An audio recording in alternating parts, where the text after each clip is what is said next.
Go away. That was a new trick. Happy Saturday. Welcome to the Sci-Fi Center Live Saturday Overnight Live Edition. I'm your host, your head geek, William. I have co-hosts coming in, broadcasting you from what was a fairly mild weather day here in Las Vegas, Nevada. Not broiling, not 1,000% humidity. Perfect. Somewhat perfect. So, welcome everybody. I'll say hi to the chat real quick. Hey, but before we start, one of the main reasons why I did a lot of live streams during this week, it was to cover a lot of stuff that I don't want to talk about on our Saturday overnight live show. I answered every question possible on, Monday, Tuesday, Wednesday, Thursday, and all that shows, so that we could have a structured show here. So most of the topics I'm not going to talk about, we're not going to talk about James Gunn, unless there's something breaking in the middle of this broadcast. I don't think I need another 1,000 hours of Zack Snyder. Reboots, anything like that. I don't know if there's anything else I have to add. I know for a fact that my co-hosts don't have anything to add because we've done it. We haven't avoided the situation. We talked about it. So if you check out the thumbnail, now when there's a microphone up there and it says open mic, fair game.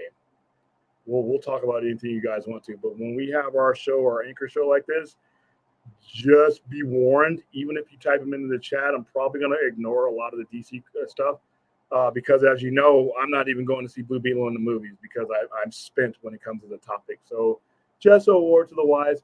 And before I get to my sponsors,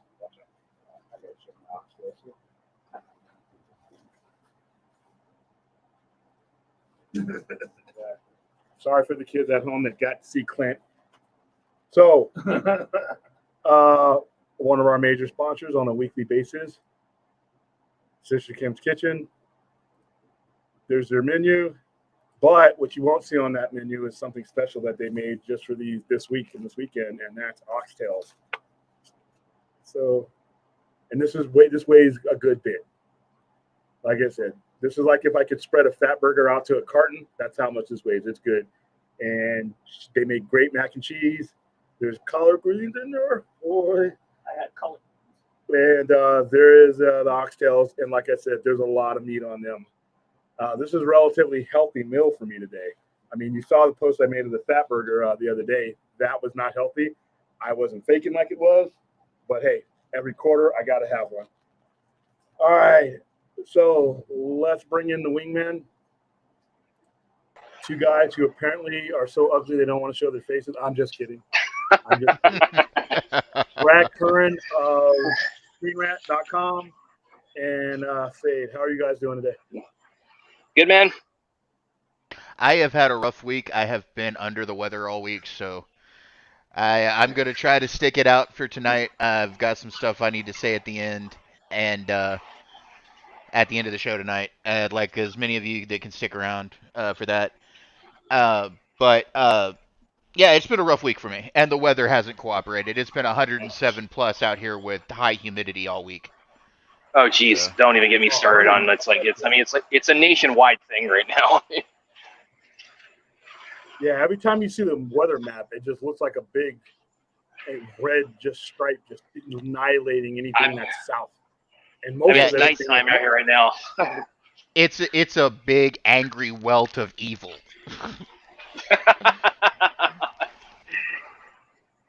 Yeah, I'm ready for it. I'm just coming to you from a desert. Bring on the ice age when the fall hits, please. Well, that's the unfortunate thing that a lot of people aren't realizing these days, and not to be doom and gloom or anything, but if we don't get our carbon emissions under control on this planet, we're looking at a possible ice age in the next 100 to 150 years. So the day after tomorrow, basically. Yeah, because the North Atlantic current is already breaking down, like officially breaking down.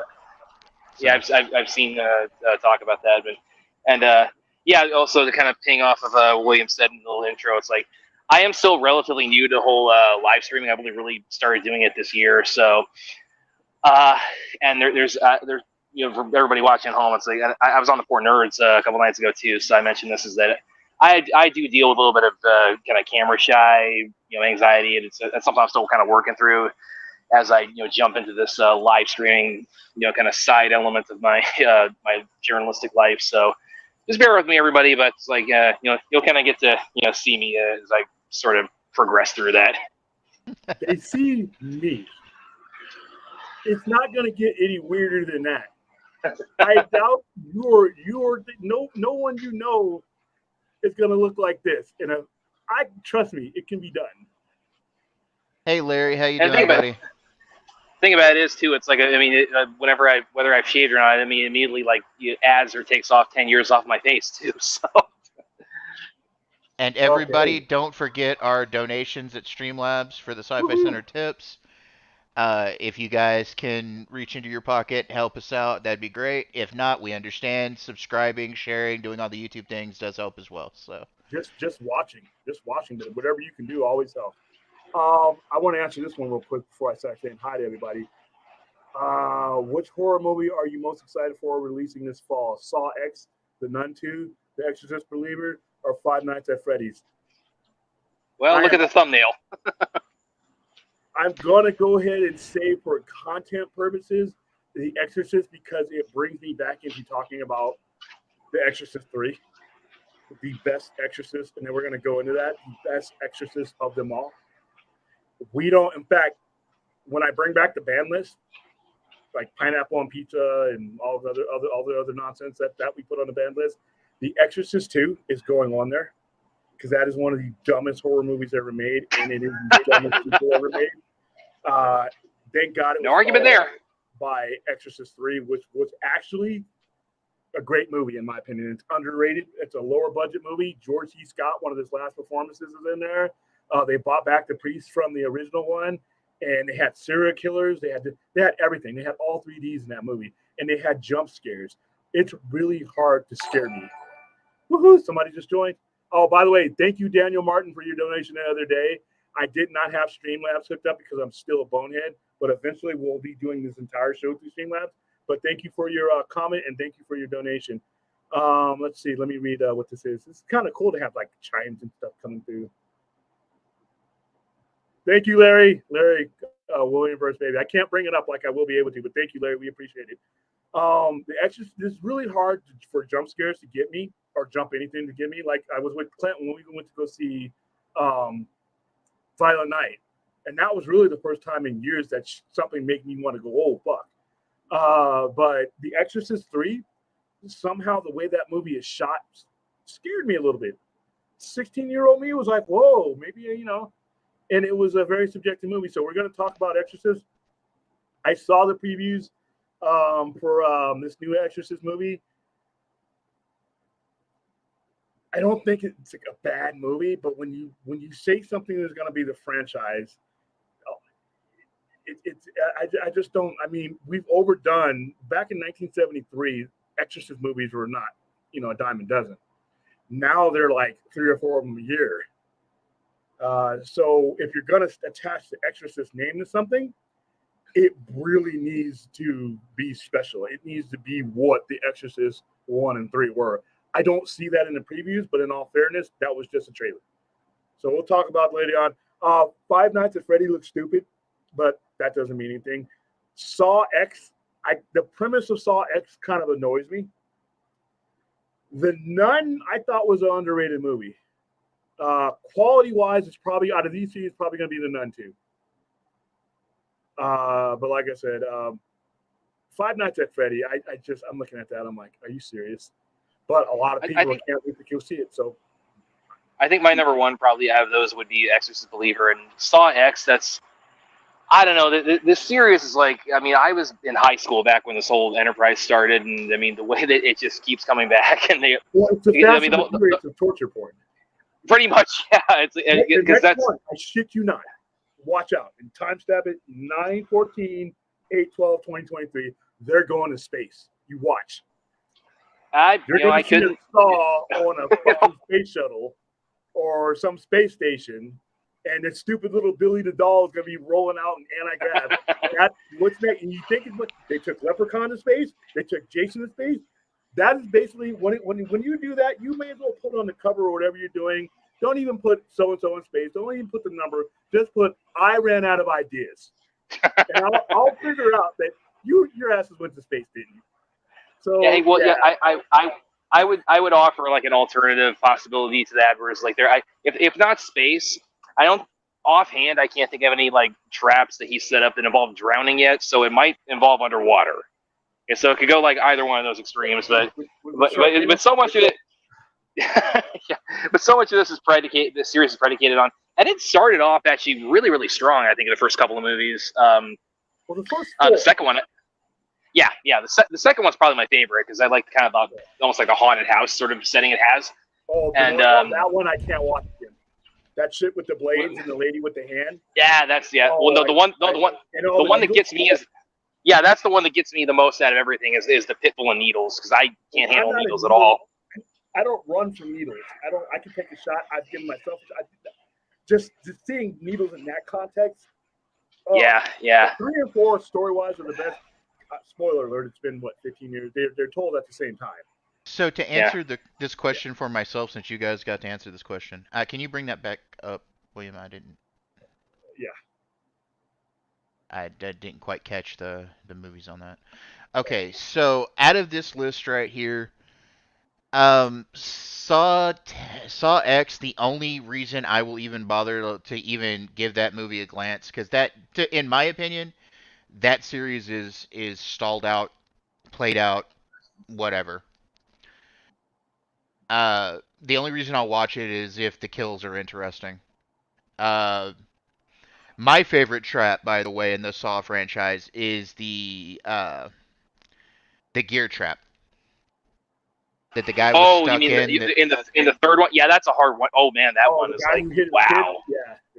Yeah. He's like twisting his arms and legs around. Yeah, that's a rough one. Yeah. That trap and the ribcage trap that the cop caught. That one was horrible. Yeah. Oh, the girl, Dana. Yeah. When it rips her ribs open. Yeah. Actually, that was a crappy one because she beat the trap and she shouldn't have died. Spoiler alert. Sorry. Yeah. Listen, that movie came out in 06. It's 2020. Yeah. Well, that was an Amanda trap. So. Yeah, and she ended up getting her at the end. One, and not only that, but for me personally, it's like, Dina Meyer. It's like she was kind of like from Starship Troopers was like my first kind of celebrity crush. So that was hard to watch for me on a personal level. Yeah, get to watch her insides drop through. Oh, sorry. Yeah. Oh, well. Just a movie. All right. Hey, listen, just like Old Yeller didn't die. William, is that Jamaican style oxtail or oxtail you can get from a place like Puerto Rico? Oh, dude, you're asking me the science of my food. Why don't you just ask me what's in top ramen? I don't know. It's from Sister Kim's. Also, to let me finish, please. The Nun 2. The character of Valak is interesting, but other than that, I don't know if I'm even interested in it. The Nun 1 was kind of lackluster in my opinion. Five Nights at Freddy's. I never played the games, though. I hear the games are popular with people. I've never played them. So the whole idea of a Showbiz Pizza kind of animatronic killer animals thing just doesn't do me very well at all. So the only one on that list that I'm really looking forward to is Exorcist Believer. I completely agree with William about the original 3 movies. The original, of course, is a classic. R.I.P. to Friedkin, who passed away the other day. Yes, saw that. Yeah. That one is a classic movie. I will always love that movie. The second movie, good God, what were they thinking? One of the worst movies. Exorcist 3 is probably the best of that series, though, even though the first one's a classic. Because I'm not even going to talk about the prequel movies, Dominion and the other one. They're not worth my time.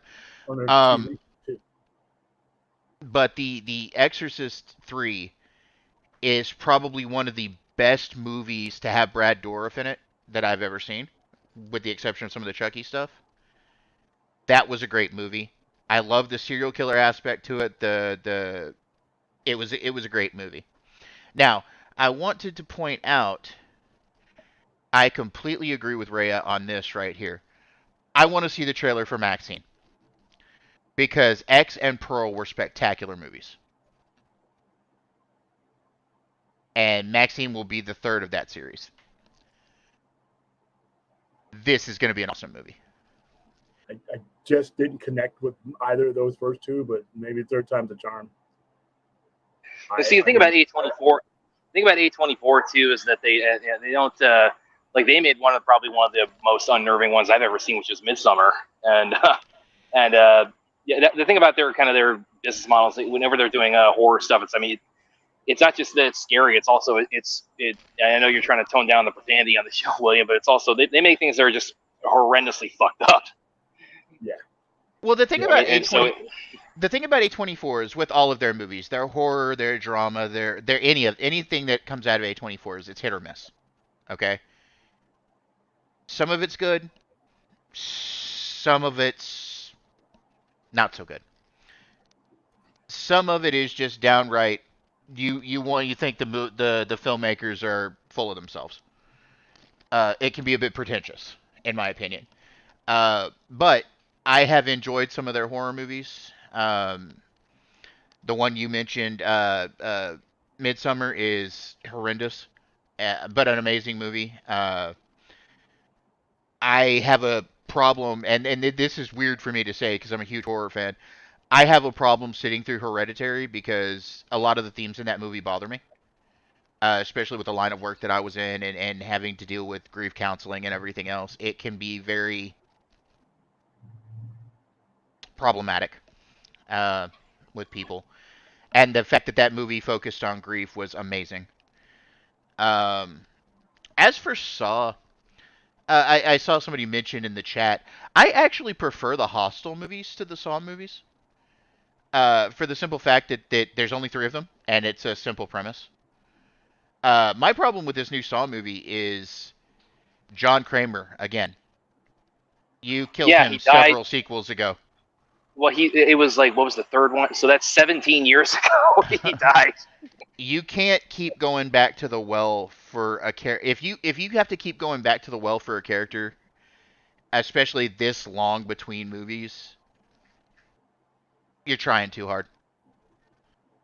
They set up the whole disciple thing for John Kramer, and it hasn't played out very well, and they should have been doing that. They should have been hanging on that angle and better than they have. So that's my piece on that. I thought the last one they did, what was that called? It was Saw. What was it? It was the one with Chris Rock. Spiral. Yeah, it was kind of more the spin-off. Yeah, I thought that had some interesting ideas because it was kind of it was sort of and this we got kind of delayed by COVID, but it was really sort of tackling a lot of the police brutality stories that really been in the in the media in the last couple of years. And I think for me though, it's like the thing that kind of just stopped it just short for me is that Chris Rock is just something about his voice. I can't get away from him as a comedian. It's for whatever reason. It's like even when he's not joking, he sounds funny to me. I completely agree with this chat right here. Brad Dourif is an underrated actor. Yeah, he can still pull off the Chucky voice, even though he has old man voice now. He still can be just as Chucky as he was in the past. All right, so starting with one of my items on the thumbnail, and I'm going to start with the album cover one. So if you grew up in the 80s, or any of you guys who have seen the T-shirts, you've seen the artwork, if you know the bands, the artwork, groups like Iron Maiden, Metallica. I agree, Larry. Megadeth, which is what we're going up tonight. And we're going to start with this one, which is Rust in Peace. Now, this isn't their best album, to be honest with you. but it's my second favorite cover, and the one for some reason this cover reminds me of Reanimator for some reason. I don't know if this is what they were going for, but let me blow it up. The artist for these covers was always so impressive, and the character of Eddie is an awesome character. The skeleton. Yeah, yeah. And they use him on just about everything. The only one that they really didn't use him on. There's a problem with your microphone, William. Yeah, You're Robo coming William. through. You're coming through roboting. How about now? No, you're still bad.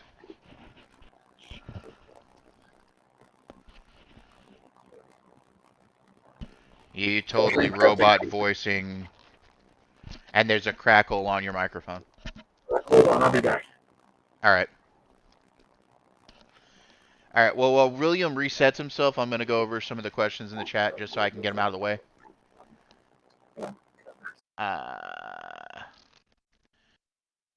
Alistair, congratulations on it being your birthday month, and 21's a great Happy year. birthday, man. Happy birthday when it comes, brother. Happy birthday, dude. I want to actually focus on this question just really quick. Humankind survived the last ice age, so we probably survived this one a little bit more efficiently than we did before, considering we were hunter-gatherers at the time of the last one. So we won't necessarily all be dead, but we are going to have to change the way we do things.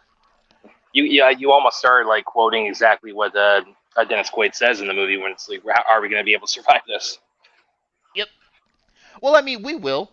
There'll be pockets of humanity that'll survive an ice age, depending on the severity of it. But if that North Atlantic current falls and completely collapses like it's doing, it's not going to be good. Let's see here. Move past the depressing stuff. Rhea here says, Brad, I have a spare blue Yeti. I can donate if you'd like. Not sure if you're comfortable sharing your shipping info or used equipment though. My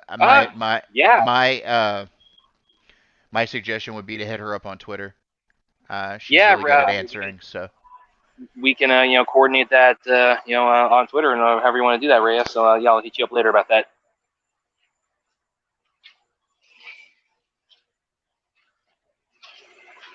And Anthony Manzano here says, William, my friend who is a filmmaker, is doing a documentary on special... Oh, I'll save this one for William since he's the military guy. Let me see if I can field any more questions here. I am not sure about this question, Anthony. I would have to look that up for you. It's possible, but not entirely likely.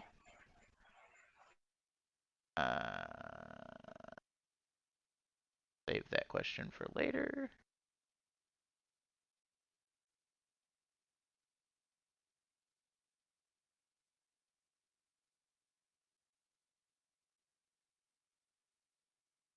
Okay, this one's for both of us, Brad.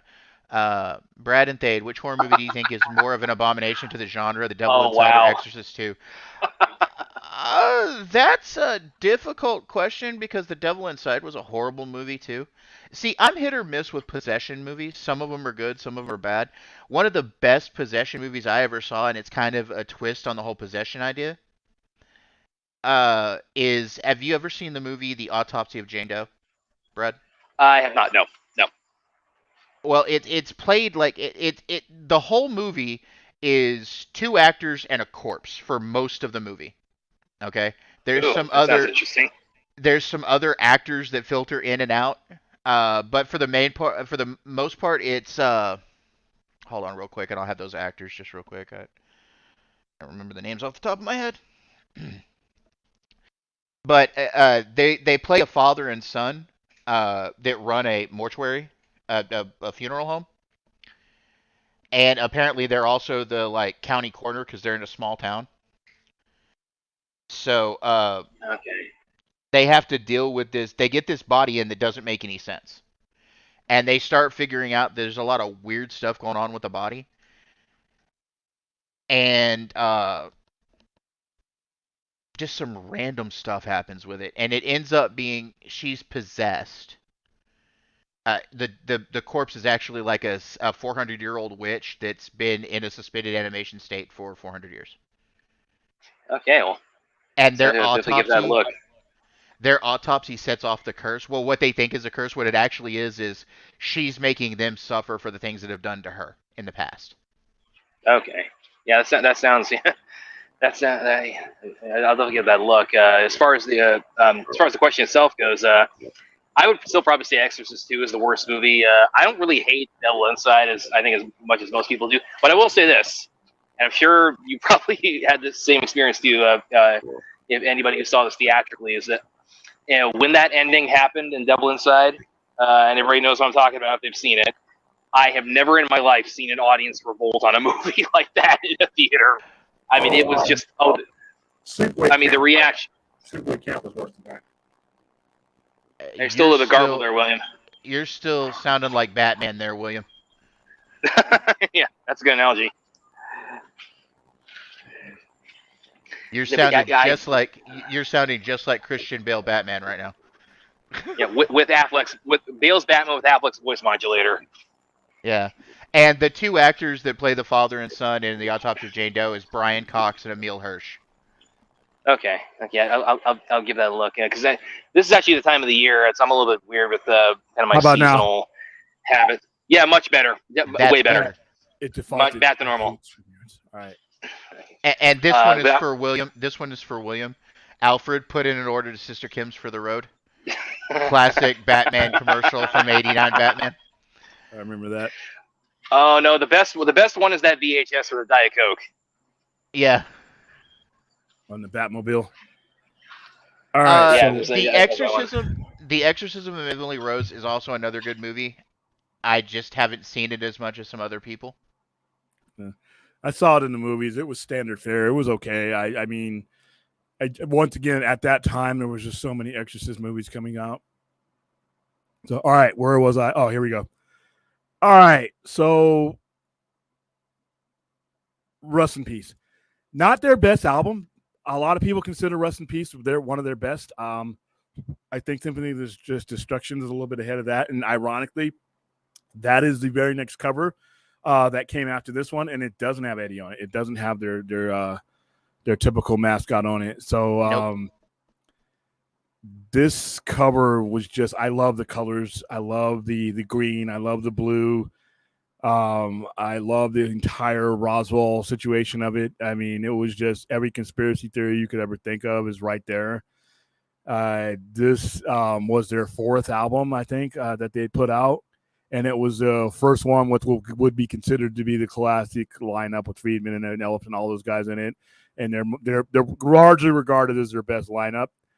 But these covers, and like I said, there's just about every Megadeth cover, with the exception of Symphony of Destruction, which is actually, I think, the best album, is like this. This is actually sort of tame. There are more covers. I mean, Peace Sells is a crazy cover. Killing's My Game. I mean, all of those you can consider right up there, but it's the subtleness of this one right here. And I have this shirt, and I have this poster when it came out, because you actually get the poster when this came out in 90. It came out in 1990. And Metallica was just about to release the Black Album. So you go from this cover right here to what Metallica put out. I love this cover. It's my second favorite Megadeth cover, period. It's my third favorite overall album of them. So I don't know how big into Megadeth you guys are. What do you guys think of that cover? It's pretty rad. It's like I discovered Megadeth probably like a lot of my generation. I discovered them through Last Action Hero with Angry Again. Wow. So really, that's how you discovered them? Well, yeah, I was a little kid at the time. Oh, man. Hey, you know what? You discovered them. It's just weird because I think you're as old as me. I keep forgetting you're not. No, I mean, younger. We've got a question. I'm the youngest guy here. Yeah, we've got a question that goes along with this here. Did this artist that did the album covers for Megadeth do any famous album covers for AC/DC or Guns N' Roses? I don't think so, but let me look. I know he did some for Iron Maiden. Hold on, because it was the same guy for just about all of them. But I think he did them from Iron Maiden and some other metal groups cover artists. Because I remember this being on a documentary. Hold on, let me look up here. While you're doing that, I'll blow your mind even more by saying it's like I discovered Aerosmith through Armageddon. What's that again? Unfortunate, Brad. All right, Edward Repka. He did covers for the Misfits, Death, and No Effects. Let's see, what else did he do? Okay, yeah, he's the No Effects and Misfits guy too. Yeah, that's right. Let's see who else he did. I thought for sure he did Iron Maiden. I know he didn't come up with their mascot, but I thought for sure he painted those. Oh wow, he's done Rob Zombie stuff. Yeah. Oh wow, he's done all kinds of crazy. He did the Hellraiser. I can see that. I can see that. Mars Attacks. Oh wow, this dude. We could do a whole stream just on this cat right on his own. And he has some really cool stuff out there. But yeah, we're probably going to cover a lot of Iron Maiden and Megadeth covers. William, question. Okay, so yeah, I do not think so. It does not look like it, but he did do a lot of stuff for other artists. And I think that between Megadeth and Iron Maiden, there was a lot of crossover and copy there. Because if you pull up an Iron Maiden cover, I just pull up like somewhere. When I think of Iron Maiden cover, I immediately think of Somewhere in Time, but obviously their entire catalog of their covers are, I mean, just legendary. I mean, the album you showed, William. My two favorite songs off of that is Holy Wars and Five Magics. Those are awesome songs. Yeah, that's some good stuff. Like, wow, just Iron Maiden covers. So if we look at Iron Maiden covers alone, now theirs are a little bit more graphic. Now I remember as a kid, Iron Maiden covers it when certain stores were censored. This is kind of this is a hot take right here, buddy. Megadeth, Rust in Peace is a great album, but the Black Album is also a great album. So you might be able to be careful with questions like that, with answers like that. All right, I'm picking on you, man. Back then, in 1990 and 1991, where these albums were coming out, that was a credible argument to have. And it was a polarizing argument to have simply because of Dave Mustaine's history with Metallica and being credited with some of the songs there. And this is where the big four, this is right around after 88 where the big four, which is where you had Slayer, Anthrax, Metallica, and Megadeth. And Megadeth had ascended. A lot of people didn't want to give Megadeth their respect because a lot of people did not like Dave Mustaine. He was a bit of an ass. He still sort of is, but he was brilliant. And when it comes to thrash metal and speed metal, he may not be the best, but he's the one that put it on the stage next to Metallica. He's the one that put it in their arenas, in my opinion, because Metallica largely went away from that format. And then when you see Rust in Peace, if you came from that genesis that was early Metallica, early Megadeth, you could make a credible argument that Rust in Peace was better depending on where you were coming from, what branch of metal you were coming from. Because a lot of people look at the Black Album as where it is legendary now, but back then, a lot of people called Metallica that thing that they sold out because it was their best commercial album that they ever did. But they did what they needed to do to break through. So I heard that a lot in my junior year in high school when both of these albums were coming out. All right, this question is for all three, but how would you rank these bands? Megadeth, Pantera, Anthrax, Slayer, Black Sabbath, Metallica, Iron Maiden, Judas Priest. Holy shit, dude. I'm going to lose subscribers to this, aren't I? Go for it, man.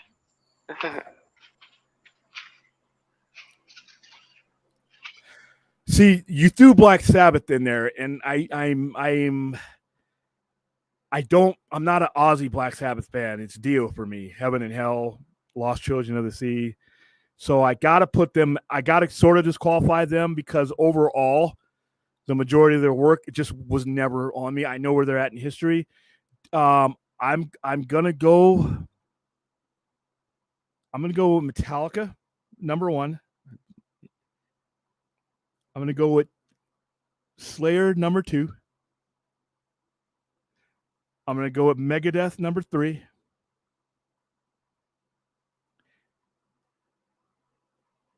Oh, wow. Iron Maiden, number four. This is yeah. I can already see the comments and the hate coming at me. So Anthrax, Black Sabbath, and Judas Priest. Okay, so for me, it's going to be Sabbath, Pantera, Metallica, Megadeth, Anthrax, Slayer, Maiden, and Judas Priest. And I completely agree with you, William. Ronnie James Dio, awesome guy. Did you ever listen to the album Magica from Ronnie James Dio? Yes. That is an awesome album. Yeah, and he has the best Black Sabbath, Black Sabbath song. Ronnie James Dio is the vocalist of the best Black Sabbath song, "Children of the Sea," hands down. I'll fight anybody. So I think the way I'd rank that, yeah, this is I'd probably put Metallica 1, probably Sabbath at 2, Megadeth at 3, Pantera at 4, Iron Maiden 5. And I could probably go either way on Anthrax or Judas Priest. And it's weird to get in this question too, because it's like a lot of those bands, I was really getting into. I mean, I said I mentioned discovering Megadeth through last year, but like a lot of the rock bands I was listening to, I was discovering in high school. So that was during the time when I was also like a lot of the big ones for me I was listening to was like Drowning Pool and Godsmack and Korn and Disturbed and a lot of that. Which again, I was like that's kind of shows a little bit of a generational gap on here tonight. Yeah, I mean, but go ahead. Building on something you just said, Brad. Drowning Pool. Not Drowning Pool. Yeah. Disturbed. Really good band. The lead singer of Disturbed is amazing. Yeah. Yeah. Yeah, so just there's some. I know Maiden wasn't the main topic, but a lot of if you were growing up in the '80s, a lot of these guys were inspired by each other, and this kind of artwork was what caught your eye in the mid '80s, when like you would see a lot of indie bands that were not as big as any of these, and you would see this lettering. You would see these type of paintings on their artwork because they knew that was their market and that's what they were aiming for. But Iron Maiden alone, even if you don't ever get a chance to listen to Iron Maiden, just flip through some of their covers.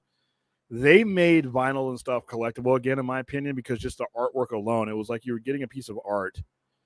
So so there we go with that. We have some questions we need to field about this topic here in a minute. Hold on, I think I got another donation in here, so let me read that. Hold on. Okay. I was fixing my somebody brand new follower. Okay, cool. Thank you, P.S. Amos Barely. I hope I'm pronouncing. So you gain followers instead of losing them. Well, there's probably going to be a reverberating effect, especially when most of the people watch this. All the stuff I tried to avoid to keep from stagnating the damn show, I probably just lost 30 followers with my list. So sorry. It is what it is. Okay. All right, so yeah, we could go forever on covers and the influences of covers. I mean, like I said, that's one of those ones that's up there. Oh, let me get back on the screen here so I can see. I can't see. Okay, here we go. All right, go ahead. Okay, Larry said here, Thade, I agree. Draymond is awesome and ridiculous, just like Lars, in my opinion. I love him. Dude, his range for songs is amazing. The lead singer of Disturbed, freaking amazing. Oh, yeah. I mean, just such a pain redefined. It's just that by itself. Like, his version of Sound of Silence is amazing. And if you listen to the 3 different versions of Sound of Silence, like the original Simon and Garfunkel is like warning us, about the things that they're talking about in that song.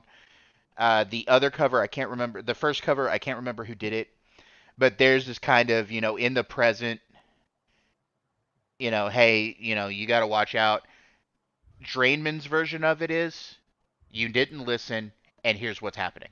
Like if you listen to the tone of those three versions of the song, it's like warning in the moment. Well, you didn't listen. You know what I'm saying? The way they sing them. It's an interesting idea. I listened to a video one time about all three versions of that song and what it meant to the people that the person that did the video. It's an interesting topic. Oh, by the way, guys, it is okay to derail the show with heavy metal. Dude, heavy metal is always going to be a good yes, Vince. Land of Confusion is another good song. Oh, are we talking about the Spitting Image video from Genesis, Land of Confusion? Or are we talking about something different?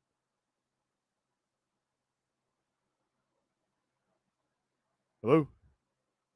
I think he might be talking about different, but Is Yeah, I he can talking tell you about there. Genesis? Can you hear me? yeah, I hear you. Okay. Yeah, we can hear you. We're just not fully clear on what he is or not. On that, dude, Vince. Clarify on that one because Land of Confusion was one of the greatest. I mean, Genesis isn't heavy metal, but they are rock. Yeah. And they were a kick-ass band. So some questions to field for this topic. Another ding. Let's see here. Thank you, Jeremy Miller, for subscribing. Okay, so some questions for this topic here.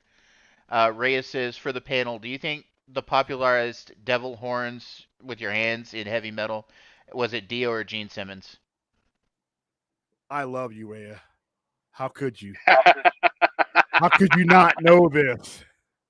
How could you not know this? No. Okay. This has been like a 50-year argument, I guess. It's been gone back and forth. So it's a famous question. In my opinion, I've seen Dio doing it way back. So much longer than Simmons did it. Totally. I'd have to say Ronnie James Dio. Yeah. Man, I wish he was still here. I do too. Fuck, great man. Anthony Manzano says, there's such hatred for Pantera.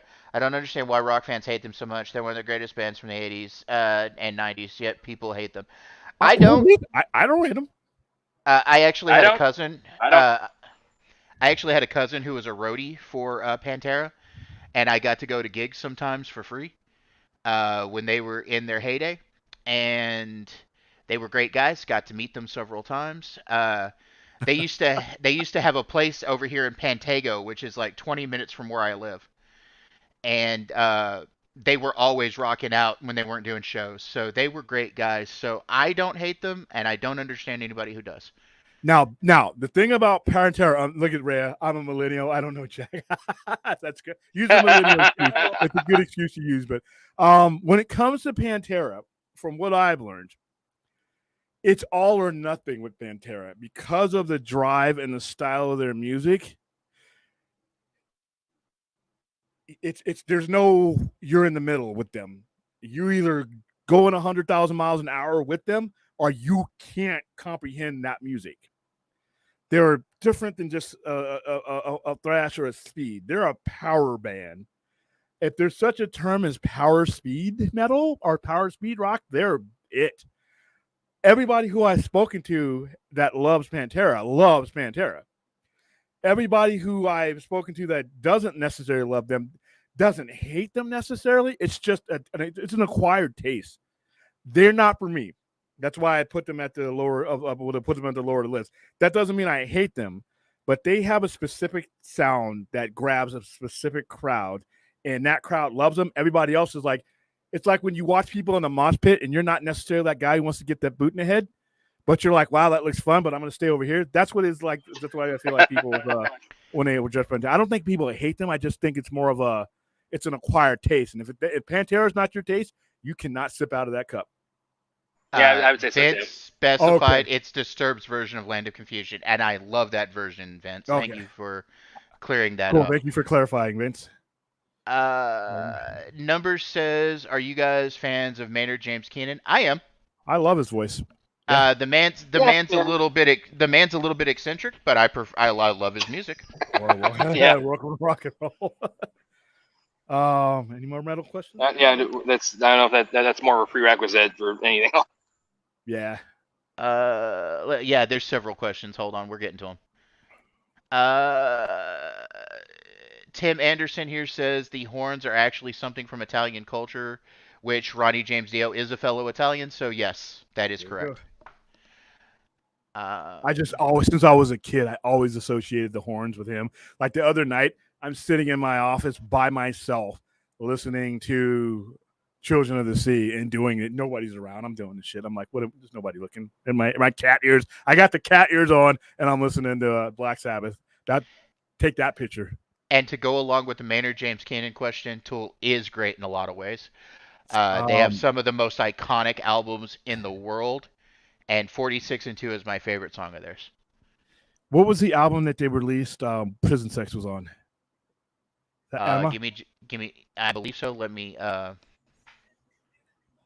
Somebody got a song that got played on the radio about graphic prison sex. That got put on the radio. That must have been before I was around. Oh, it was 93, 94, 93. Oh, yeah, I would have been like 6 or 7 years old. It was on Fear Inoculum. Okay, so if you want a graphic description of what could happen to you, go ahead and just listen to the lyrics. Maybe you don't even need to listen to the song. Just go ahead and pull up the lyrics of Prison Sex. And I'm like, there are songs in the 90s. There are Smashing Pumpkins songs. They wouldn't play Bodies on the radio from Melancholy and Emphasis. And Bodies is one of the best songs Smashing Pumpkins ever did. But dude, Melancholy and the Infinite Sadness is a great album. The whole freaking double album is a great album. But they would not play that on regular radio. But Prison Sex got played on rotation. And I'm like, and I like the song, but I'm like sitting here and I'm slowing down, like, you know, after you've listened to a first song a couple of times, then you start listening to the lyrics. What's up, Brian Master? Hey, Brian. You start listening to Tool Talk. There you go, brother. You love the sound of the song, you love the instrument, everything. And around the fourth of it time for me, that's when I start going ahead and sitting down and saying, okay, let's bear down in the lyrics of this song. And as soon as I did with that song, I'm like, oh shit. I wasn't listening to this at Sam Goody or Wow. I was listening to this on the radio at a time where I couldn't do some of my favorite songs. I remember Use Your Illusion 1 and 2, right? So this is back when you just had to listen to everything on the radio. Use Your Illusion 1 and 2, there was a song on there. It's the best song of the double album called Coma. The normal radio stations would not play Coma, even a shortened version of Coma, because they felt that it endorsed suicide, in which it did not. If you actually listen to the actual lyrics, it's actually going against suicide. Yeah. But they would not play that on the radio. But they played Prison Sex unedited. I'm like, and the song is not that bad, but I'm like, compared to the songs of that era that they would not play, I would call in, because back then you called in and requested your song, right? And I would get like, oh, you can't play that. That's the manager. I don't want to lose my job. Well, wait a minute. Let me read to you, because I had the album at the time. Let me read to you the lyrics of the song you just played. There's no rhyme or reason really to a lot of the censorship. When they're saying "do unto others what has been done to you," they're talking. Oh, I don't even want to. Yeah, not in that context. Speaking of songs that involve suicide that are really good, and we were talking about Pantera just a little while ago, the song "Hollow" off of Vulgar Display of Power is a very moving song. And you got to listen to that one too, because like I said, I remember hearing shit about that song too, and I'm like, you guys, stop. Just because a song is about that doesn't mean they're promoting it. Suicide Solution was not about it. You listen to the lyrics.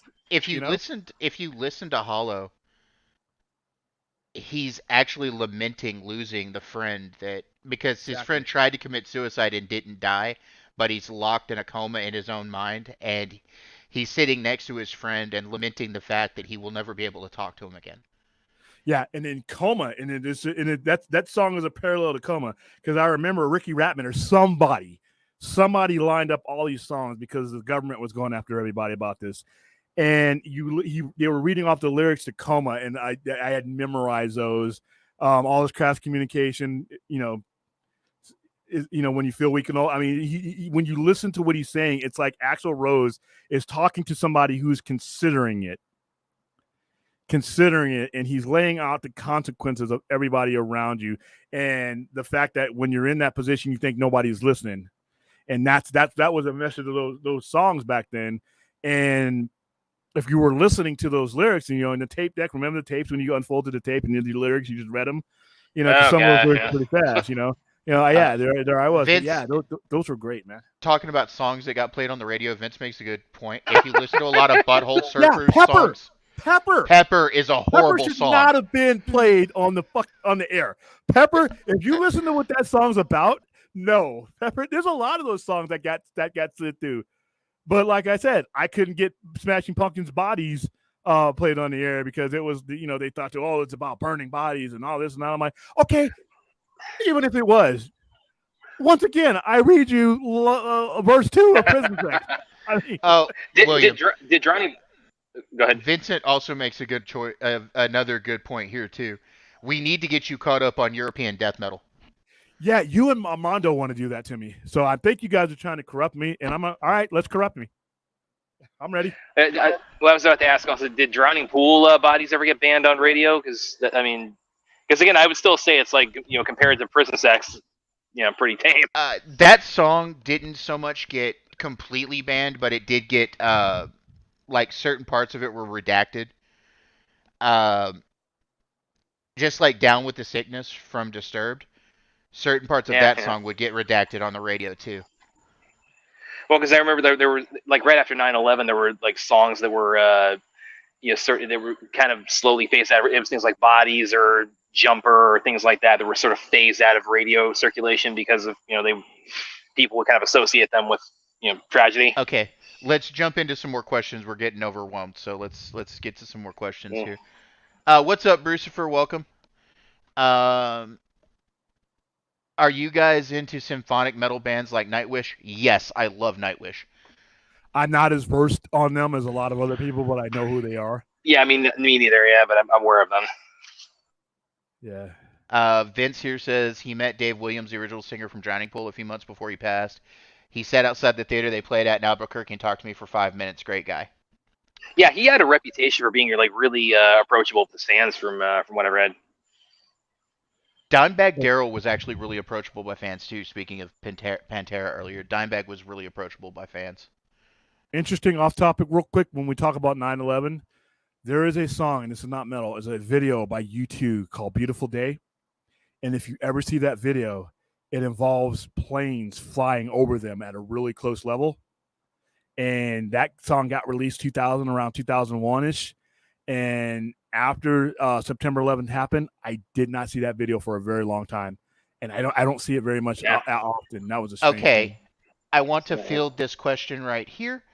Hey Man, Nice Shot by Filter was actually not about Kurt Cobain. It was about a politician. It was about a politician named Bud Dwyer, who during a press conference committed suicide on camera. Yep. And if you are that kind of ghoul, that is still floating around on YouTube. So. Well, it's on Faces of Death, I think. You can. Yeah. It was. Pretty graphic. It's a pretty graphic video, and he did that rather than get convicted for embezzlement and some other stuff that he was supposedly to have done. So, let's see here. Number says, I could be wrong about this, but didn't Disturbed dedicate a song toward a female suicide victim that the lead singer knew? I believe that is correct. Yeah, I think that's so too. I need to look that up, but I think so, yeah. Yeah, the 90s, I think it was the 90s was that what came out with Aztec. Larry Kordowitz says, I think my favorite underground metal bands are, because Azteca asked about underground metal bands, and he said Converge, Neurosis, Isis, and Meshuggah are great bands. Nile is also another great band, Larry, so thank you for bringing those up. Okay, let me get through some of these questions real quick because I've got a backup in the back. Since we're talking about rock music, what was your favorite mega band that was created by members from different bands? Hmm. Temple of a Dog was a good band, and if you like grunge in the early '90s. Bad Company. I don't know if Bad I can think of one Company. offhand, and I might need to sleep on that one, unfortunately. But I'm gonna go with Bad Company. Yeah, Bad Right Company off the was a good one. top of my head, they were the first major one. Yeah, I'm gonna go with Bad Company. I can't really think of another one that really struck me. That's that formed from major parts from other bands other than them. So Bad Company. Oh, and Rhea says she loved Velvet Revolver, also another good Okay, band. yeah, that's another one. I Yeah. love them too. Yeah, those guys are rad. The song that Numbers was talking about just a little while ago, it was called "Inside the Fire." He says, if he's not mistaken. So Okay. I do believe you're right on that, Numbers. But that would be something I'd have to look up, and I at the moment don't have time. So, uh, rank these lead guitarists: Billy Gibbons, Alex Lifeson, Richie Sambora, Joe Perry, Arian Roth, Eddie Van Halen, James Hetfield. That is Okay. a hard ranking, so I'm not going to take Yeah, that on. But if William wants to take the that Well, on, that's hold on on him. here. Hold on here. Hold on. All right, one of those is a rhythm guitarist. So I mean, in my opinion. So are we putting? James Hetfield is a rhythm guitarist. I know he takes over the lead on certain notes, but for the most part, there's always been someone else. I mean, I don't know. I mean, James Hetfield is a not. Don't get me wrong, but Kirk Hammett is to me what drives that sound. He drives the rhythm of Metallica. Yeah, Yeah, that's what I mean. Kurt Hammett Okay, is the lead. so let Yeah, me go back to that. So let me go back. I'll go ahead and I'm going to have Hetfield to is put rhythm. yeah, Hetfield is rhythm and Kirk. So I'm going to have to go with if you can pull that back up, Fade. I'm going to have to put Hetfield last only because he's not a lead guitarist, and I'm not as familiar with the work of some of these other guys. Richie Sambora, Jerry. Well, Eddie Van Halen's number one. yeah. Come on, That that's one it. is Yeah, that goes without saying. I'd say that uh, what I will give you here is for me number one and number two are going to be Eddie Van Halen and Richie Sambora.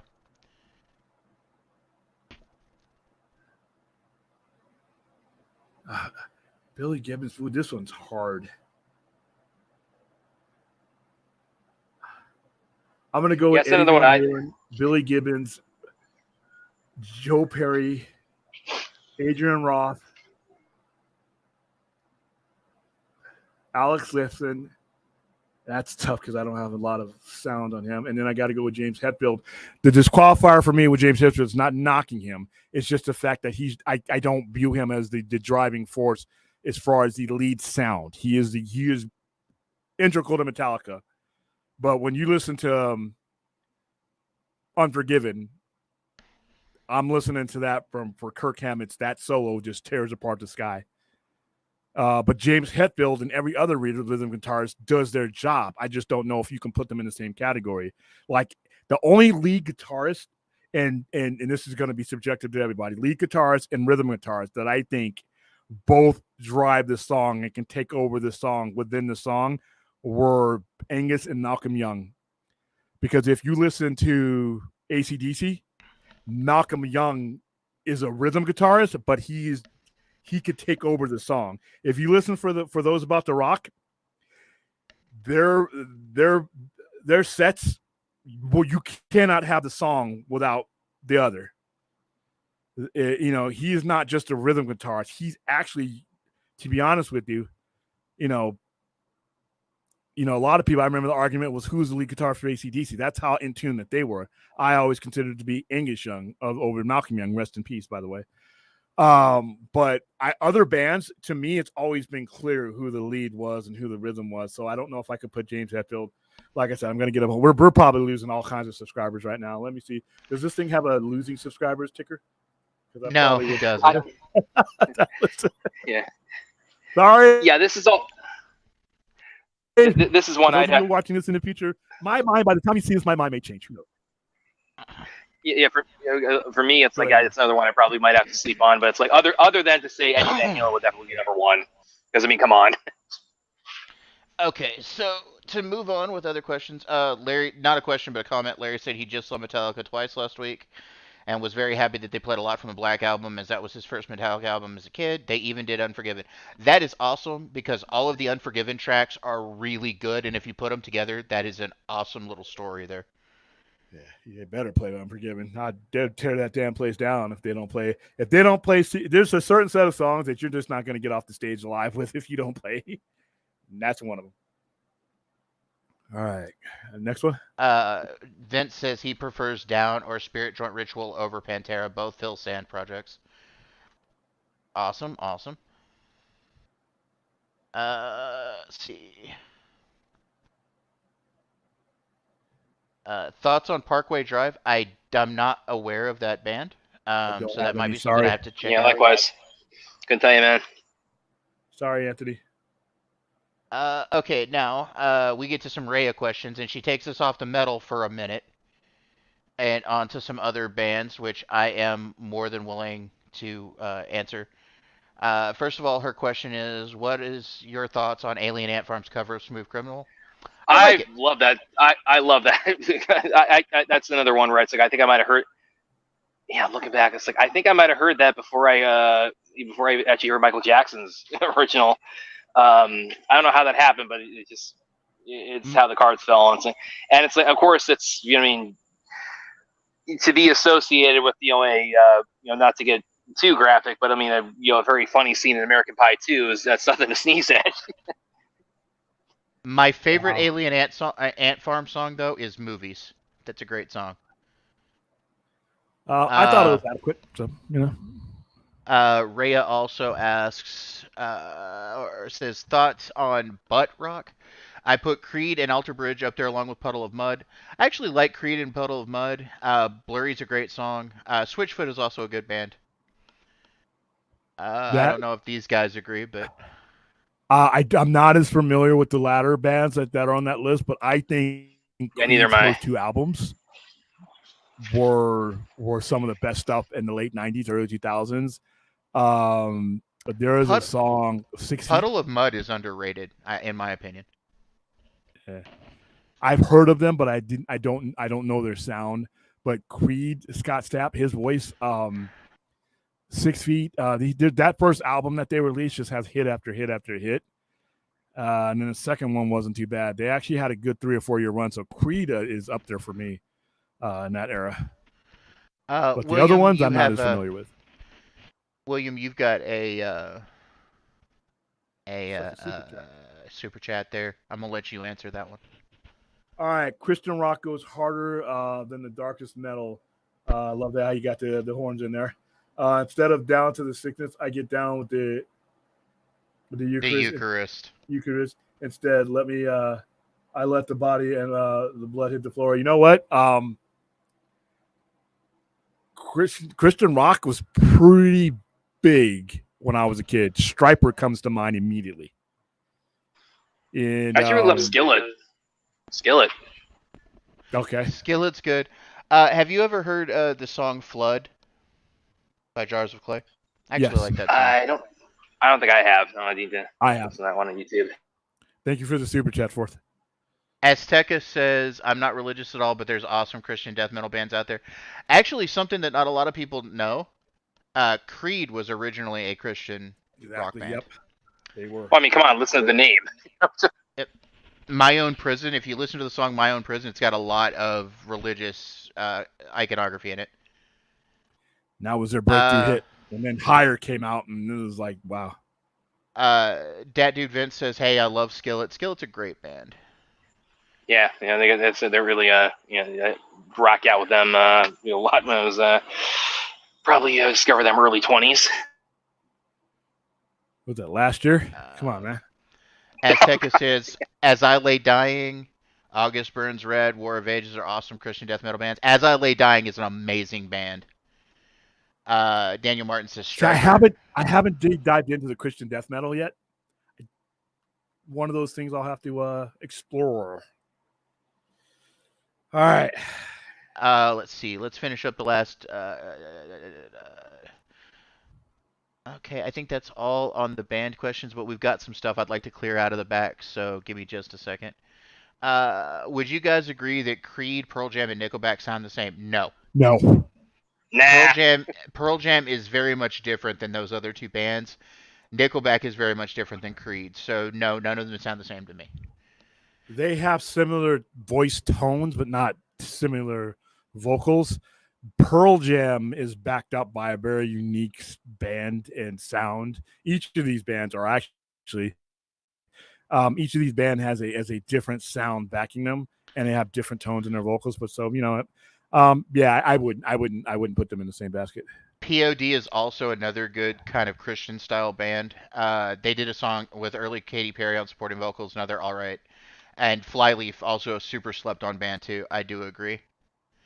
Larry says those three are definitely not the same. Completely agree, Yeah, Larry. come on. Of course they're not. I'm not knocking over the question, but yeah, that's my answer.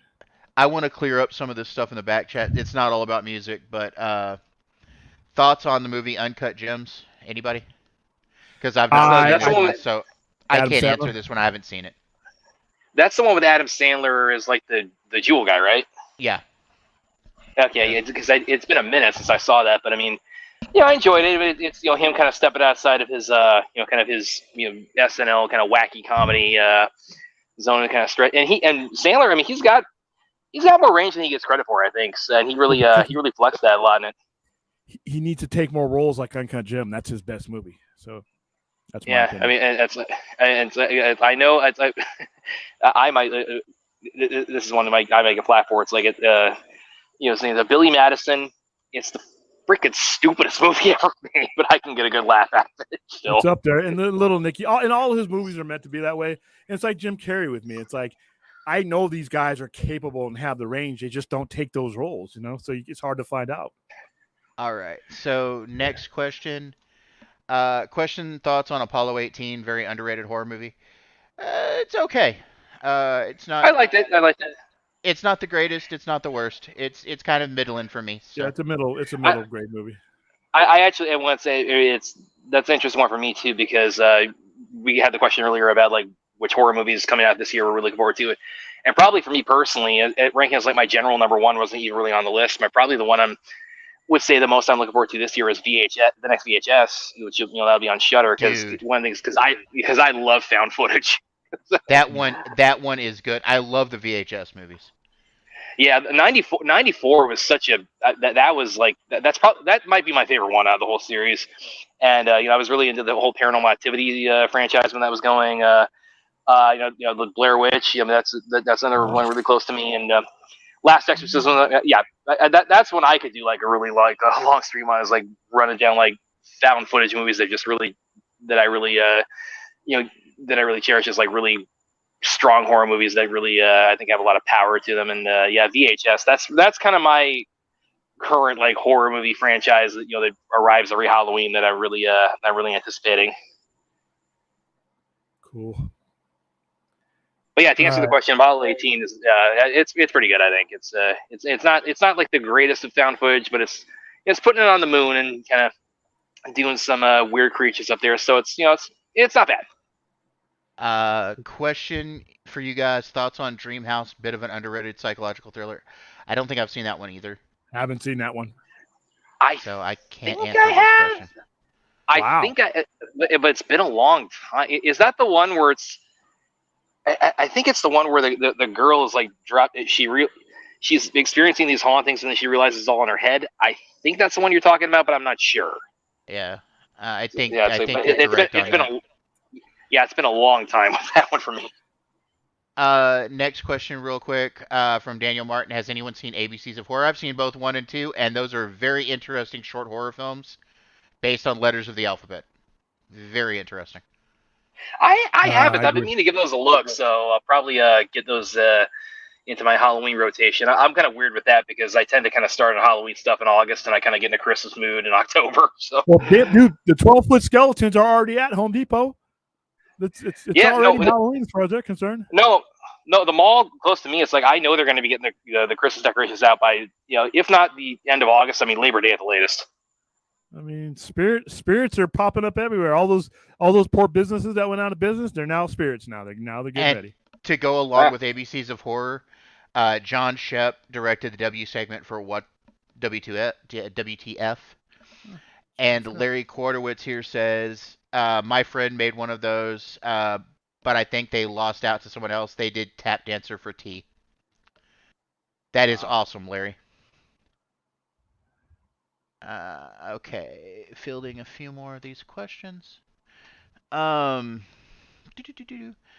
Vince says out of the out of the Adam Sandler movies, Happy Gilmore is the best comedy he's done, and he hasn't seen Uncut Gems.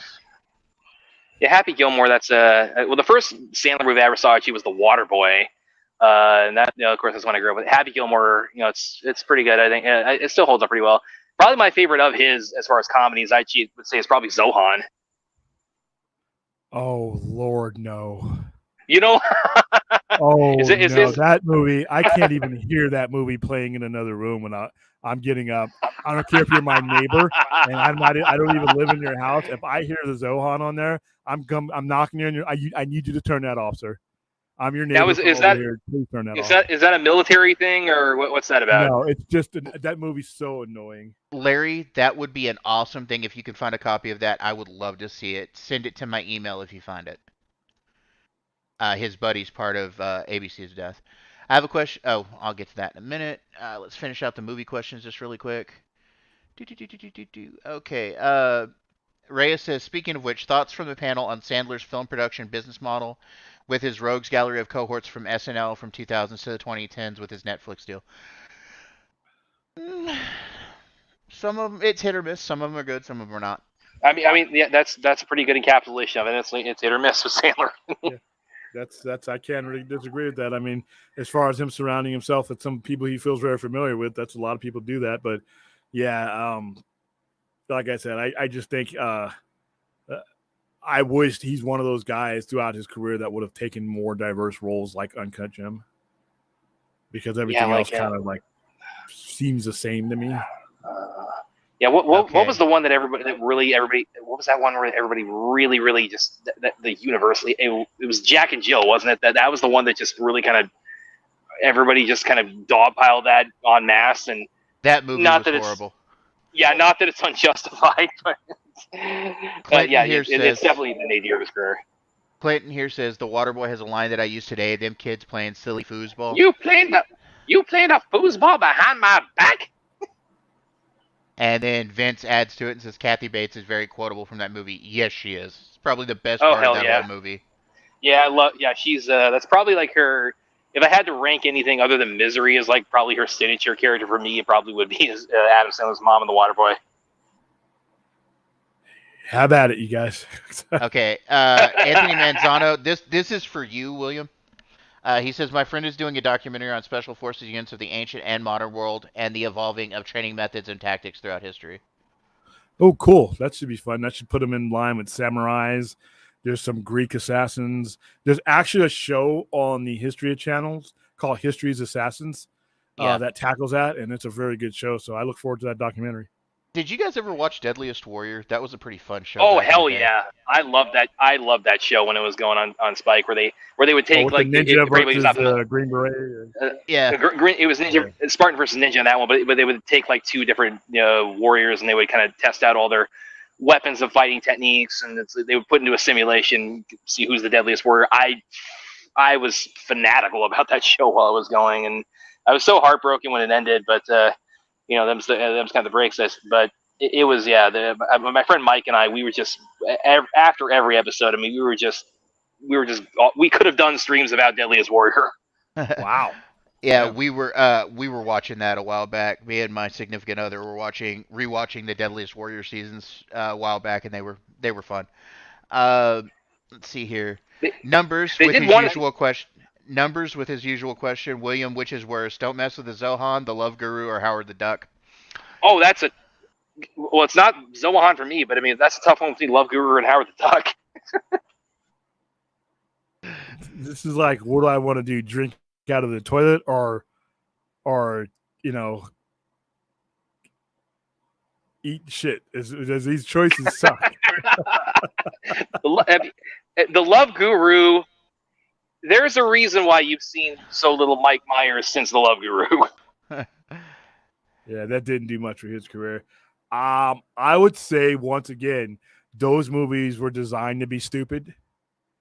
Howard the Duck was trying to make a serious movie that they thought was going to make a lot of money. When the person who ended their career by greenlighting that movie, they actually thought that they had something that could be taken seriously in that genre. These other movies, there's no way in hell that you sat in those movies and kept a straight face saying that people were going to take this anything but serious. I mean, they got the results that they were aiming for with those other movies. Howard the Duck, trust me, those guys literally went into the witness protection program after that movie flopped. Super serious question for William. How long have you been promoting movies? 12 years. What was the very first movie you promoted? Somebody asked me this the other day at the house, and I couldn't pull up. Oh, wow, hold on, because it was back in 2012. I just realized I can't bring this up in my head immediately. Let me pull up. I'm going to pull up my Facebook, my account. And to kind of go off of that, this is something I kind of wondered too. Like, how much, like in a year, how many do you usually kind of coordinate through the Sci-Fi Center? Anywhere from 6 to 8. Well, no, even more than that.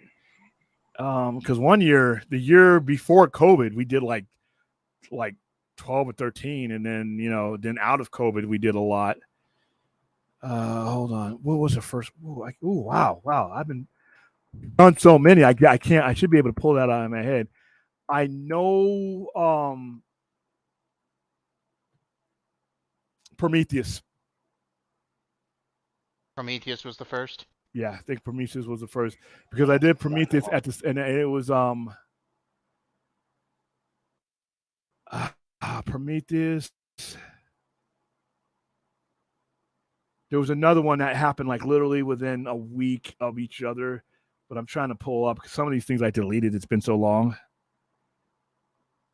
I think Battleship was another one. I think it's right around that general area. We didn't do very many in 2012 because that's when I just hooked up with the people that I was dealing with then. And it was a little bit different. You just got a few tickets here and there, and you got a poster or two to raffle off. Now, it didn't kick up into high gear like I do it now until like 2016. That's when it really, really started to go, and that's when I started getting more and more. I would get like multiple superheroes because at that point in time, Marvel and DC were releasing a lot of movies, and we would do all those. I remember promoting Batman versus Superman, Justice League. I have posters somewhere around here with Justice League posters without Superman in them. I remember that. I still have the cups. In fact, hold on for a second. So you still have artifacts of that Abomination from 2017, huh? The Justice League. That's a really funny thing. That's actually going to be a funny thing to reminisce on. Right now it is, but I mean, add 20 years from now, it's like, this is the merchandise we got when we thought we were getting the real movie. Yeah, can you imagine that 20 years from now when we're all old people? Actually, actually, at this point, I hope the conversation still isn't going back to that era by that time. Sorry, I just have to say it. Yeah. We did do Avengers that year. And here's the cups for the Avengers that we got.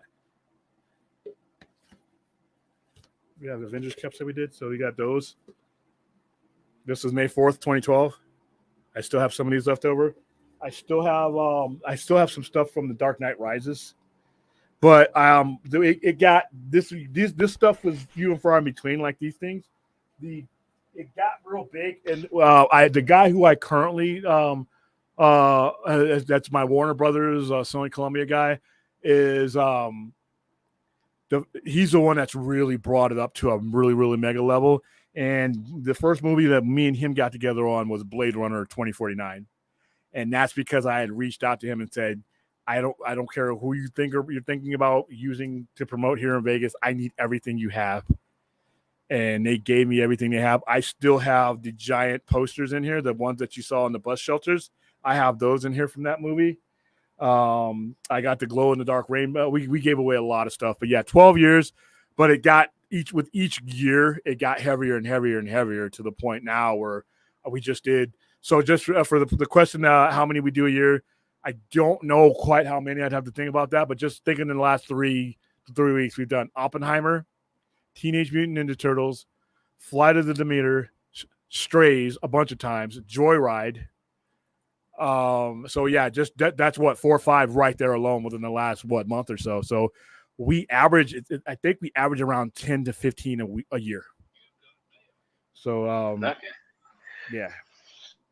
All right, so I'm gonna ask that the chat hold off on questions till I get some of these cleared out. We're kind of backed up, so give me a little bit before you guys ask any more questions. Let's see here. Reyes says one reality show she loved was Face Off on Sci-Fi Channel. Before it changed its name, it was a practical makeup effects competition show. It had Patrick Tatopoulos as a judge. That was an awesome show, and they still show that on reruns on Sci-Fi. I remember that. I don't think I saw it, but I mean, we all know the namesake. Yeah. And then from Anthony Manzano, he's got 2 questions that go together. The first question is, what are you guys' opinions on the Robin Williams movie who plays the priest that's basically helping people get ready for marriage? That was Licensed to Wed, I think that's what that was called, wasn't it? Yeah, that's what it was called, yes. Yeah, it was. I mean, I thought that wasn't bad. I mean, it's like Robin Williams. He just had such an energy to him. It's like he could make anything, anything. It was like, he could make anything entertaining, even if it was middling. I'm not saying that was middling, but I mean, that wasn't bad. Yeah, it wasn't a bad movie. What was your opinion on it, William? All right, plays a priest that basically helping people get ready. I did not see this movie. Okay, and the next Robin Williams question he has is most underrated Robin Williams movie that nobody gives enough respect to, either dramatic or comedy. For me, it's Jacob the Liar. William said The Fisher King. What about you, Brad? That's a tough one for me because he's definitely somebody I really grew up with. I actually got to see him perform live about a year and a half before he died. I was like front row center. I was like 200 feet away from him, and to be in the same room with Robin Williams. I mean, we talk about like he had struggles with depression and all that. I mean, you never would have thought he had a sad day in his whole life. I mean, just the joy that man could bring to a room with his comedy routine. Did you guys? I actually went to see his show, Weapons of Self-Destruction. That was a good show. I saw that in Dallas the year he went on tour. See him. Go ahead. Did you ever see The World According to Garp? I don't think I have. No. That was another one of his. Robin Williams movie I ever saw after Mork and Mindy. Yeah. That's the first time I ever saw him in a movie, and then I saw Popeye afterwards. I'm going to go a little bit outside the box on this one because this is one of his I feel was really underrated. Is Hook.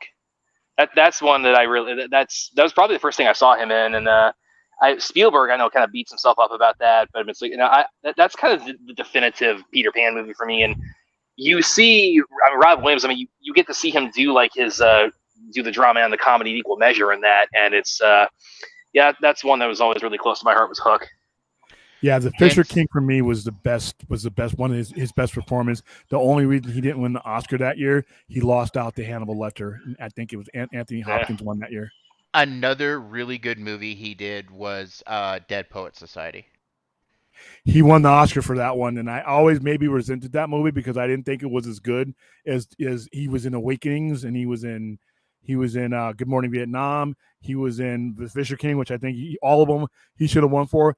I don't think Dead Poets Society is a bad movie by any stretch of the means. I just thought just for me, it was the Whoopi Goldberg syndrome to where they didn't give her the Oscar for Color Purple, which she should have gotten it for, but she got it for Ghost, which she shouldn't have got it for, in my opinion. And same thing with Kate Winslet. Eternal Sunshine of the Spotless Mind is her best performance, hands down.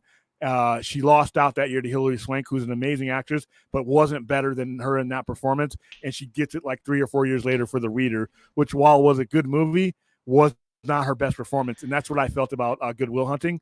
Robin Williams won for that. And I was like, wow, that's Okay. Vince says for him it's Patch Adams, another great movie, though not exactly accurate to the Patch Adams character person, the real Patch Adams. That's an understatement. Okay, so William, explain the failure of the movie Battleship. Why you didn't think it did so well? The concept was interesting, but why did it fail? It was a dumb concept. I'm sorry, Anthony, but it was. I remember promoting that and people laughing at that just based on. And see, here's the thing: the movie itself wasn't a bad movie. The problem is when that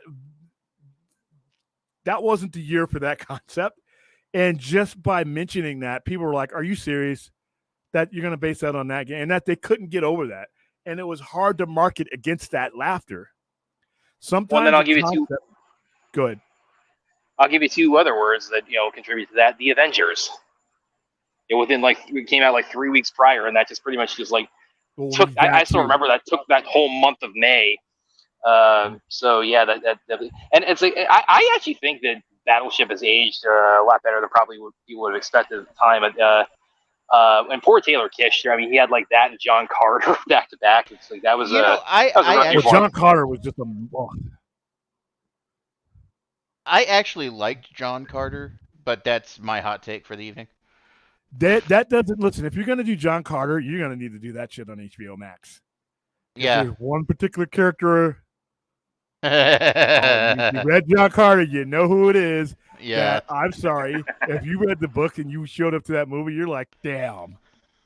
Really? Okay. And this is going off the back of the Robin Williams thing, and I just wanted to speak to this comment right here. Robin Williams, a lot of his performance in Good Morning Vietnam was unscripted, totally off the cuff. And he did really well with that movie. Yeah, I mean, apparently, for a lot of his like radio jockey stuff, it's like he just kind of went into a room and he just riffed for like 4 hours and just recorded it. He said, "Here you go, cut it up however you want to." And because of his style, that they allowed him to do that. Because I don't think you could have written a script for him at that point in his career. I mean, that wouldn't have been able to run with, William, fun fact. The co-head of Universal, after Howard the Duck bombed at the box office, got fired and went on to start his own studio, Columbia Pictures. Interesting. Yeah, well, the got fired part is not a surprise. I have a question for you, William. If you could make any comic book or superhero Marvel or DC show live action, not have to be connected to anything, what would you make? Sky's the limit. If I could make any comic movie, book, a superhero, Marvel or DC live action and have that hasn't been done already, or in general? In general.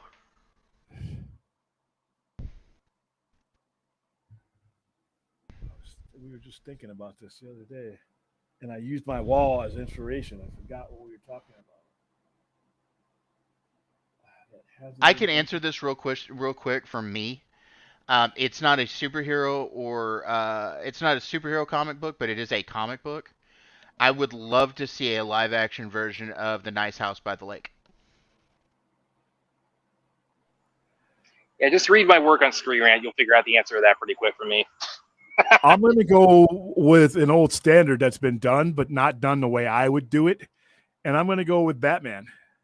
And I'm actually going to go with Batman and possibly Batman and Robin. And that was actually my concept for, the WB to get more than 12 viewers. I would do a procedural drama with Batman and Robin. And it wouldn't be the Robin you're thinking of. He would wear kind of those colors, but he would be the guy that goes he goes to places that Batman cannot go. He's the guy who hits the streets. He goes into the places where the demographic is of his age group. He's the guy who goes into the raves. He's the guy who goes into the black market stuff. He's the guy that goes into there and reports back to Batman. And Batman is a true detective. So when you watch things like CSI or NCIS or the First 48, I would make a Batman in that vein, and I think it would be a hit.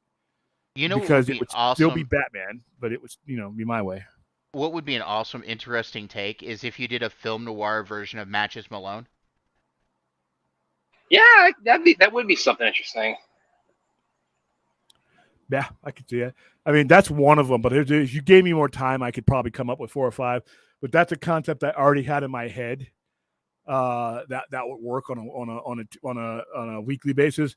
As far as movies goes, I'd like to try Thor, and not the bag of farts that is the Thor movies.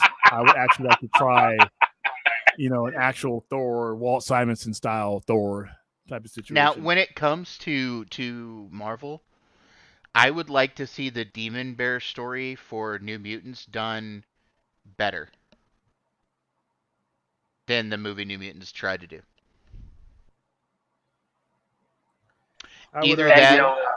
Either that, or I want a comic accurate live action version of God Loves, Man Kills.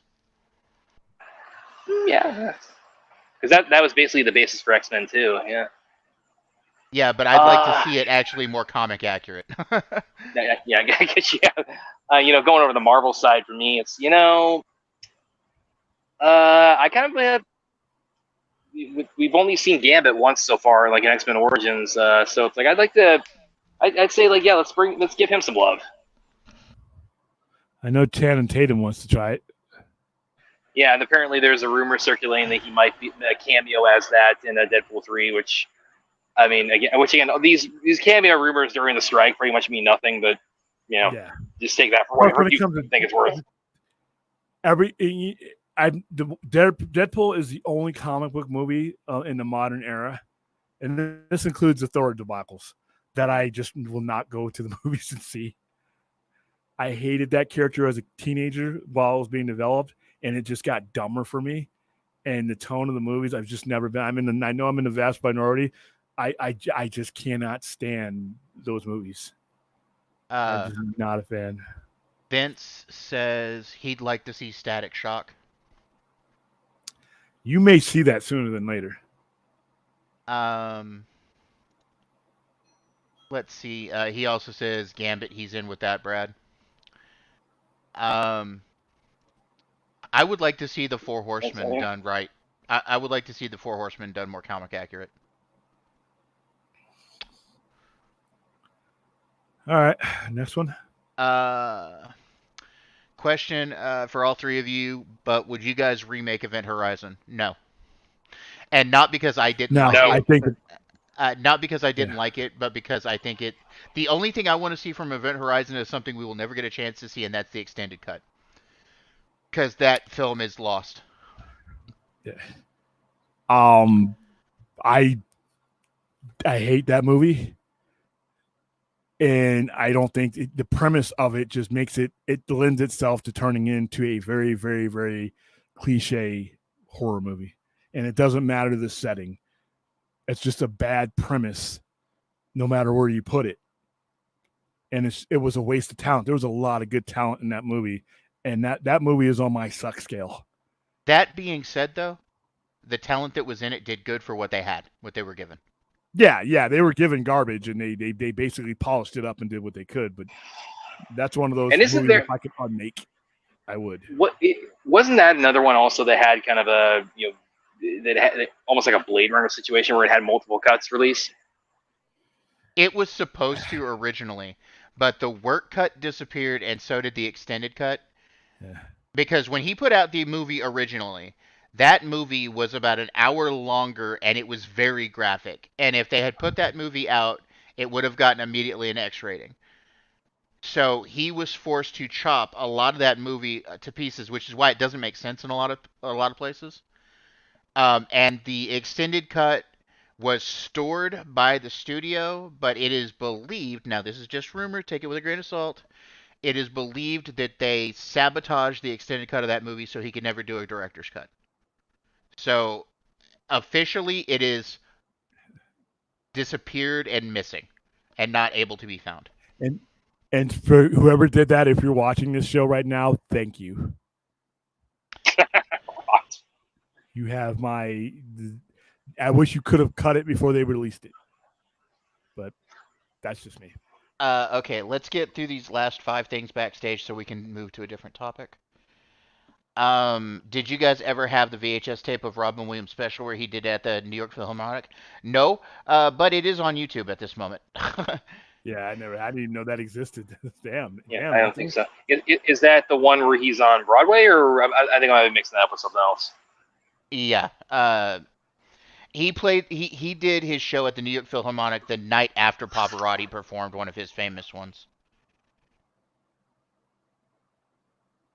No, I do not have that. Sorry. Now we got a couple of music questions here, just real quick, that came through kind of late. What are you guys big fans of Rage Against the Machine? I actually like Rage Yes. Against the Machine, but I wouldn't say I'm a huge fan of them. Yeah, I They're a like good them. band, It's though. like, yeah. They're a good group in my opinion, but I'm not a huge fan of them. They Yeah, don't have I one of wouldn't. my I wouldn't tops. pay to see them. I like them. I'll listen to them, but I wouldn't cross that threshold to pay to see them. That's where I am with them. So Vince says they're right Lacey. there with me. Vince says Lacey Sturm, the singer of Flyleaf, is great. Yes, she has a very unique voice. All right. No comment on that one. Sorry. See here. Anthony Manzano says, would you guys consider the Runaways, Joan Jett, and the Blackhearts heavy metal or punk? Punk. Heavy metal. I don't know if I could be a tiebreaker on that. So I can see an argument either way. I think I lean a little bit more punk for the. I don't know. Yeah, William, what are your thoughts? When I associate Joan Jett. I'm thinking of football. Joan Jett's sound, I'd automatically associate it with rock. Her sound, her guitar playing, and I do not associate her sound with punk, but that's just subjective here. So, guys, I ask again. Can you slow up on the questions real quick, please? Thank you. Wow, we're rocking tonight. Who did you think did more drugs, Ozzy or Robin Williams? Robin Williams. You think so? Dude, Robin had a really bad drug problem, and when John Belushi died, it scared him into becoming sober. Yeah. Because he had been at John's house like hours before John died. And when he was told that John died, it scared him out of using cocaine. But at one point, he did not move or do anything during the day without cocaine. And that was what fueled a lot of his early improvs, was he was always out of his mind, blitzed on cocaine. That's what fueled most of what he did as Mork and Mindy even. Wow, I didn't think anybody would have. Next thing you'll be telling me that somebody did more drugs than Keith Richards. I'm like, oh, no. Keith Richards will never be beat by anybody living or dead. But when even Keith Richards goes, man, I gotta stop, it's over. That's when you know you have a problem.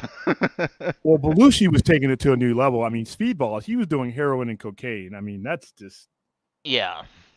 Damn. No, it is true that Robin Williams, like, he really, he was snorting.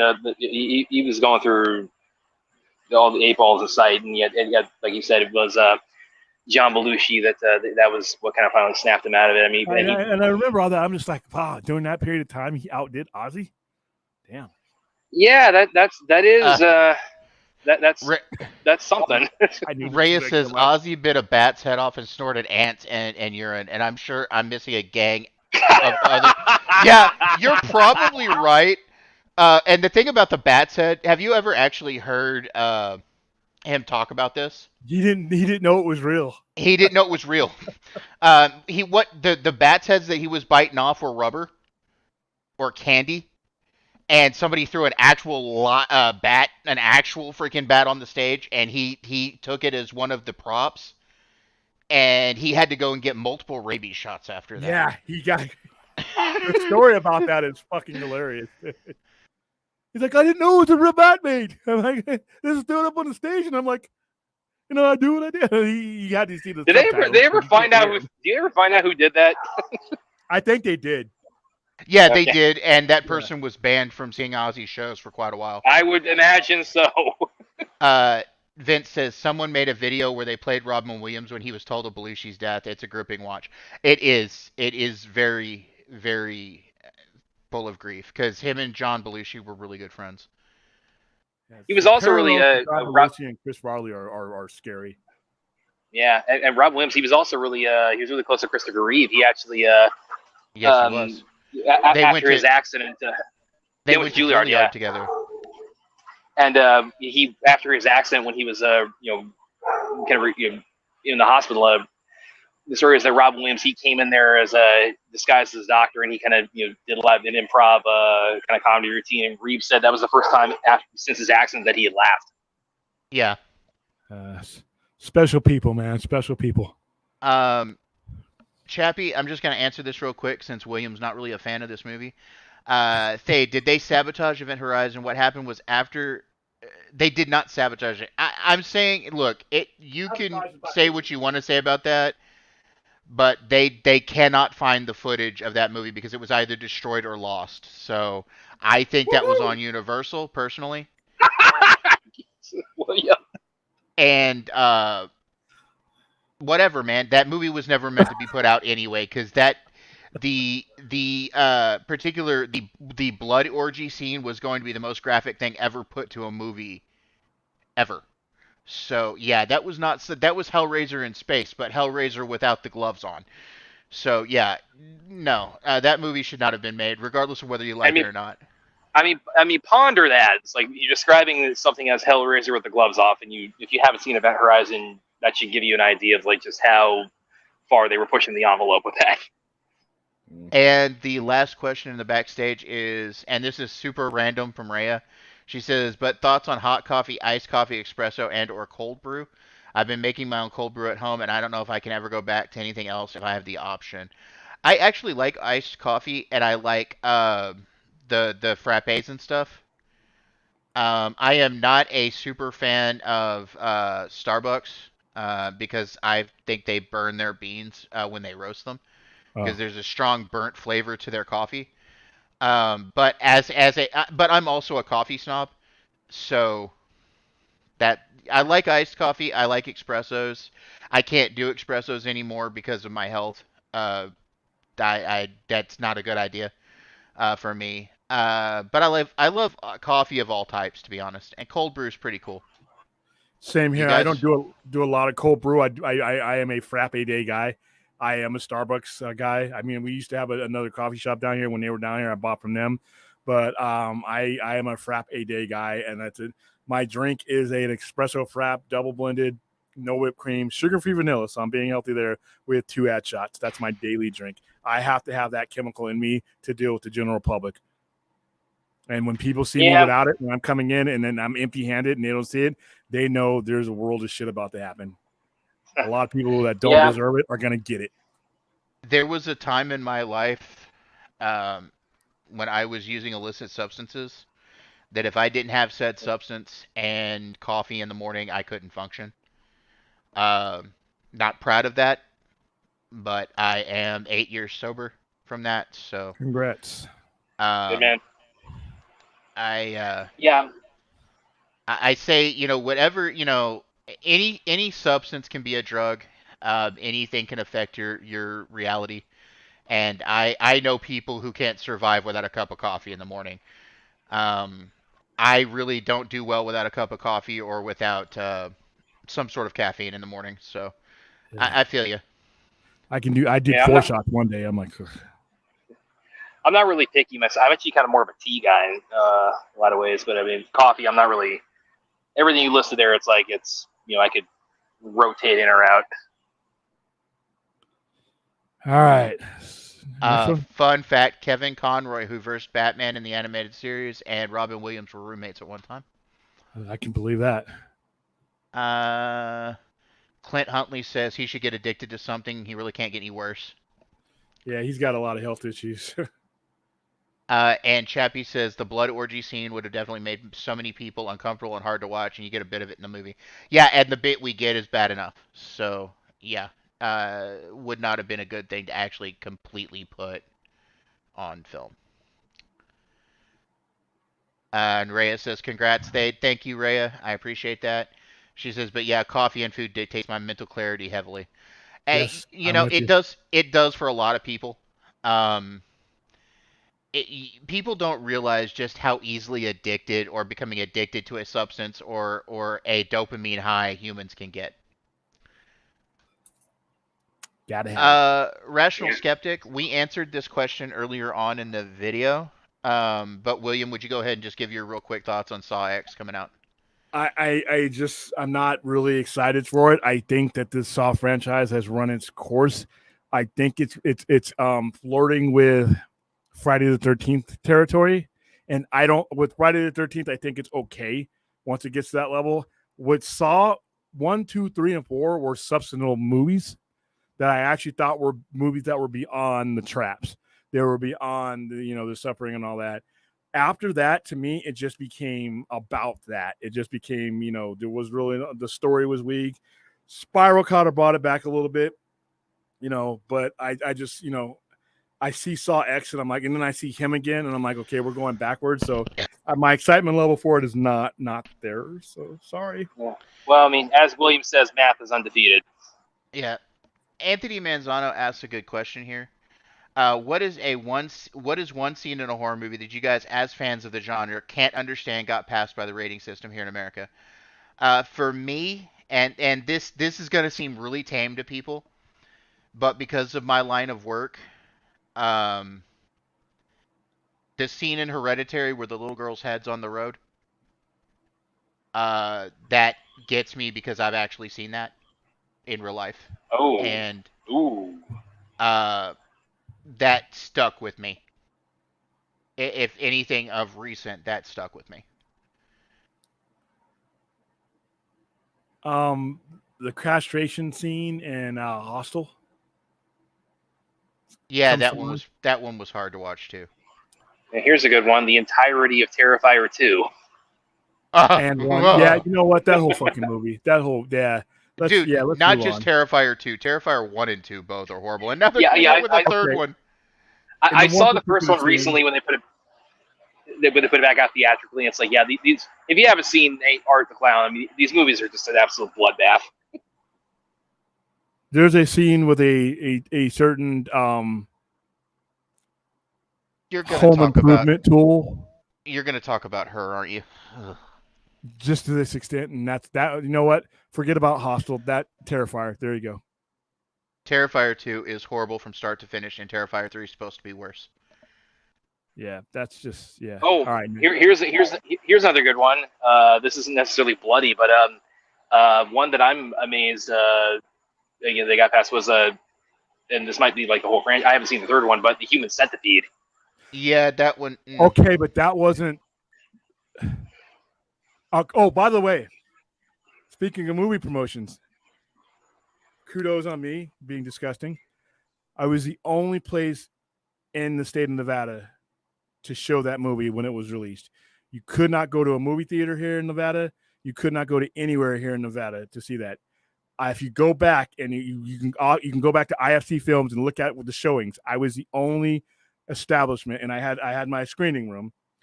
I was the only establishment here in Vegas to show Human Centipedes 1, 2, and 3. Oof. Yeah, and I sold the fuck out of that movie, boy. We were just one after another. Bam. One crowd would leave, another crowd would come in. Human Centipede 2, the laxative scene. Oh man, I don't want to have memories of that. Yeah, for those of you, I'm not going to go get too graphic and go into it. It's been out for a while, but we just don't need to.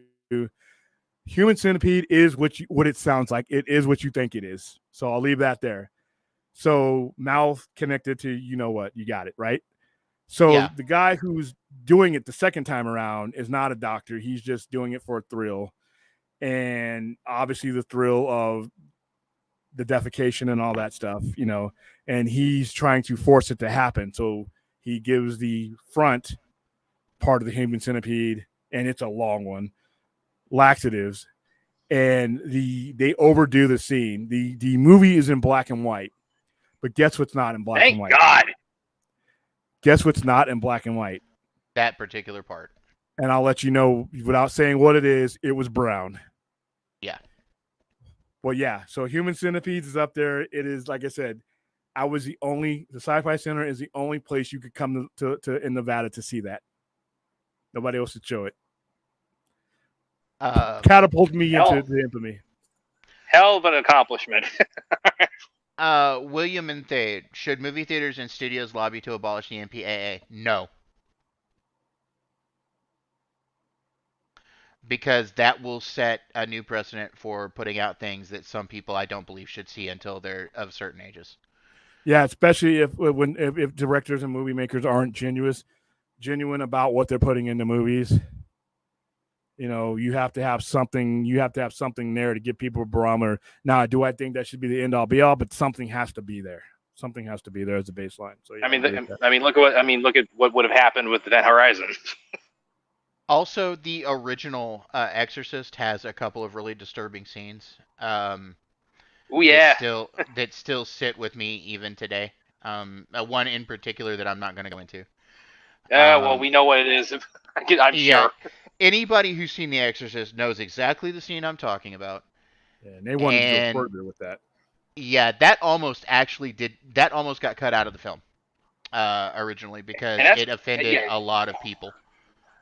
Well, that's back in '73 when they're putting that in there, and that's one they're for that time. That's amazing. They were able to get that in there. Yeah. Yeah. Yeah, that's hilarious. Maybe not the best choice of words there. The one franchise I can't believe has lasted for almost 20 years is Final Destination. How that movie franchise lasted as long behind me, it got played out after Final Destination 3. The best part about those movies is the way they kill people off. That's all I'm gonna say. And I worked in home improvement, so yeah, we don't need to. The original, I will say the first 3 movies were not bad in my opinion. One of the best kills in that whole series is the nail gun kill. That one was disturbing. And in the second movie, the kid who got squatted by the giant pane of glass, that was pretty bad too. That one was bad. The roller coaster. Yeah, let's move on. Let's see here. Chappie says, here one. Have you guys seen Green Inferno? Super graphic. Yes, I have seen Green Inferno. I have too. The oh boy. Creatives for that movie almost got charged with crimes because of how graphic that movie is. Yeah, it's Eli Roth. I didn't think it was as graphic as some of the stuff I'd seen in that genre. Yeah. I mean, well, there's Green Inferno is based on a movie called Cannibal Holocaust. And Cannibal Holocaust, the guys who made Cannibal Holocaust back in the 70s actually did get brought up on charges until they proved that was not a snuff film. Yeah. And Green Inferno was in the vein of Cannibal Holocaust, and they're both essentially disturbing movies. I have watched them. I probably will not watch either one again. And I'm not a Shrieking Violet. I have actually seen the worst that mankind can do to each other up close and personal because of my career. And I thought the rape scenes in Cannibal Holocaust and Cannibal Feroz and all those movies were much more disturbing. Cannibal Holocaust. I remember seeing. It's going back to what I was saying about being a found footage fan because I first saw that kind of on a recommendation. It's like, oh, this was the first found footage movie. This is like preceded Blair Witch. So I was going in with all this anticipation for it, and then by the time it was over, it's like I got rid of that disc I had because I felt actively dirtier after seeing that movie. I have it. Cannibal Holocaust is wow. I will. Oh, dude, we do a double feature: Cannibal Holocaust or I Eat Your Corpse. I mean, we can do. Those movies are artwork, man. But I have not seen, nor will I ever see a Serbian film. A Serbian film is banned. That's banned. We will not talk about that, and I will not see that movie. Why did you have to pollute my brain, Rational? You know how many years I spent getting the baby scene out of my head? So I guess because I don't know what he's talking about, so I guess you guys probably don't want to fill me in. A Serbian film does a certain act with a baby in it that I will not mention here. Is that the title? Serbian film? Yeah, it's a movie called a Serbian film, or a Serbian film, I believe is what it's called. When you're older, well. No, I'll just take your word for it, right? Brad, trust me, just don't. Okay. That movie does not have the MPAA guidelines at all. It was made foreign. and it is not for the weak of heart or even the strong of heart. So, uh, question here says, because if they work to abolish the MPAA, wouldn't that mean the government would have to step in at some point? Yes. Yeah, because you'd have elected parents. The first time a parent would go see a movie where they didn't have any warning or anything like that, it would be kicked back in, and it would be a bad look for the movies because you don't want to have that kind of trepidation going to the movies. That is a tool for our parents to at least have something to go. That and IMDb, you know. The French version of Martyrs is a messy film. The remake, American remake, is horrible. Who did the remake? I didn't even see the remake. I've shown Martyrs here. Give me a second. And yeah, the end of Martyrs is not okay with me. Let's see. I don't know if I ever want to see a remake of Martyrs. The original film was bad enough.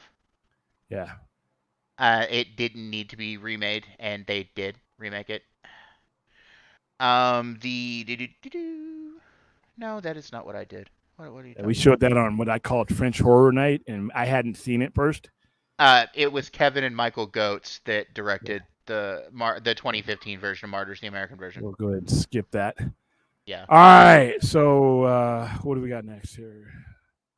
Let me make sure.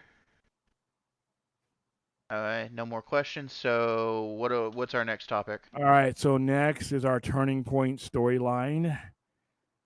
Each week for the past few weeks, I have been bringing up storylines that I think were a turning point in comic books, not just comic books themselves, those series that they were in. This week it is Daredevil Born Again, issues 226 of Daredevil all the way up to 233 and sort of beyond, depending on where you think the storyline ends. But those are the official issues. This is what I believe. I think it's Frank Miller's second run. He had worked with David Mazzucchelli before with Batman Year One, and he works with him again here. Daredevil, let me go ahead and bring it up. This is one of my favorite storylines of any genre, any platform, especially when it comes to comic books, because, like I said, let's see, here we go. All right, so let's make sure we can see everything. So here are the covers. Oh, hold on, there we go. So these are the covers of what is officially considered to be the Born Again storyline. And by the way, one of those covers, the only one I actually have in the store right now, if you go down to the bottom here, Daredevil 232, I actually have that in here. It's one of my favorite covers of all the Daredevil run. This is him on the cover fighting a character named Nuke, who has been a beneficiary of the super soldier serum, and that's what kind of brings Captain America into the last part of the storyline. But this storyline was the epic storyline in which Karen Page, for those of you, most of you will be familiar with the storyline because of season 2 of the Netflix Daredevil series. That was kind of loosely based on it. So season 3. What's up? It was season 3, actually. Season 3. I'm sorry. Season 3. Thank you. It was loosely based on this one. So this is a storyline where Daredevil's longtime girlfriend from the past, she goes to Hollywood to become a movie star. She starts out making a lot of money, but then she picks up a heroin habit. She ends up eventually doing, porn. And this is they actually put this in the comic. This is the mid 80s. And they were addressing topics like porn and heroin.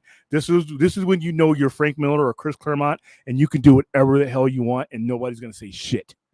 You just sit down, and you when I'm done, I'll send it to you. That's what it was, because every taboo subject in the mid '80s that was taboo for us as kids was in this series. So she ends up going to Mexico doing porn. She loses all her money, and she ends up selling the secret of Matt Murdock being Daredevil to anybody who can give her a one hit of heroin, not even a bunch of heroin, not even about one hit.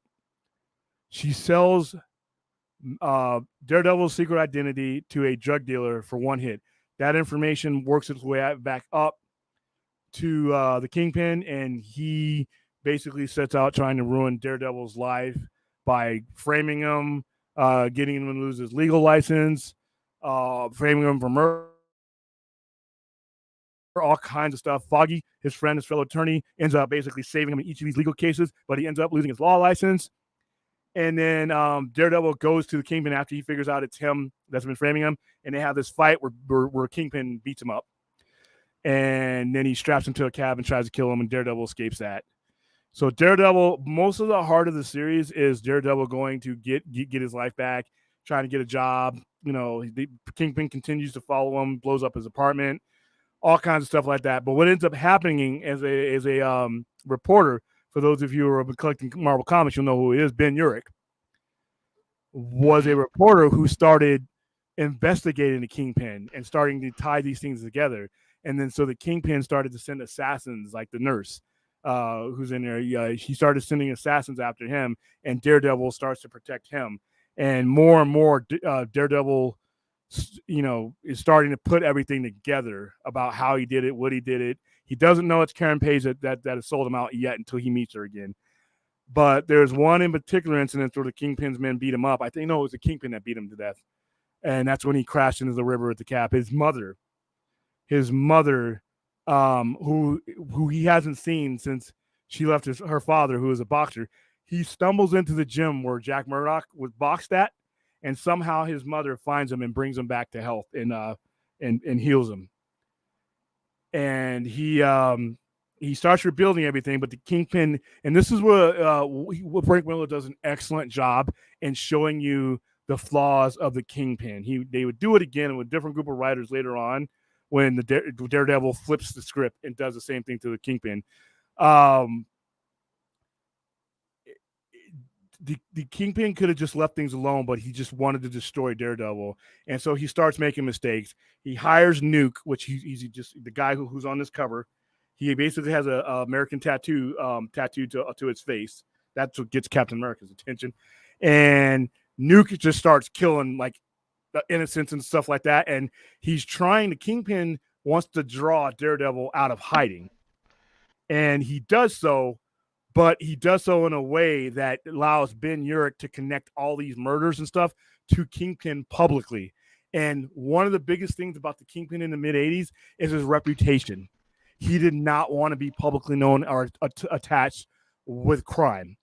He had a squeaky clean record and nobody could touch him. And just the implication that he was involved in crime ended reporters' careers. But Ben Urich, because of the mistakes he made with the obsession of trying to kill and ruin Matt Murdock, he starts messing up.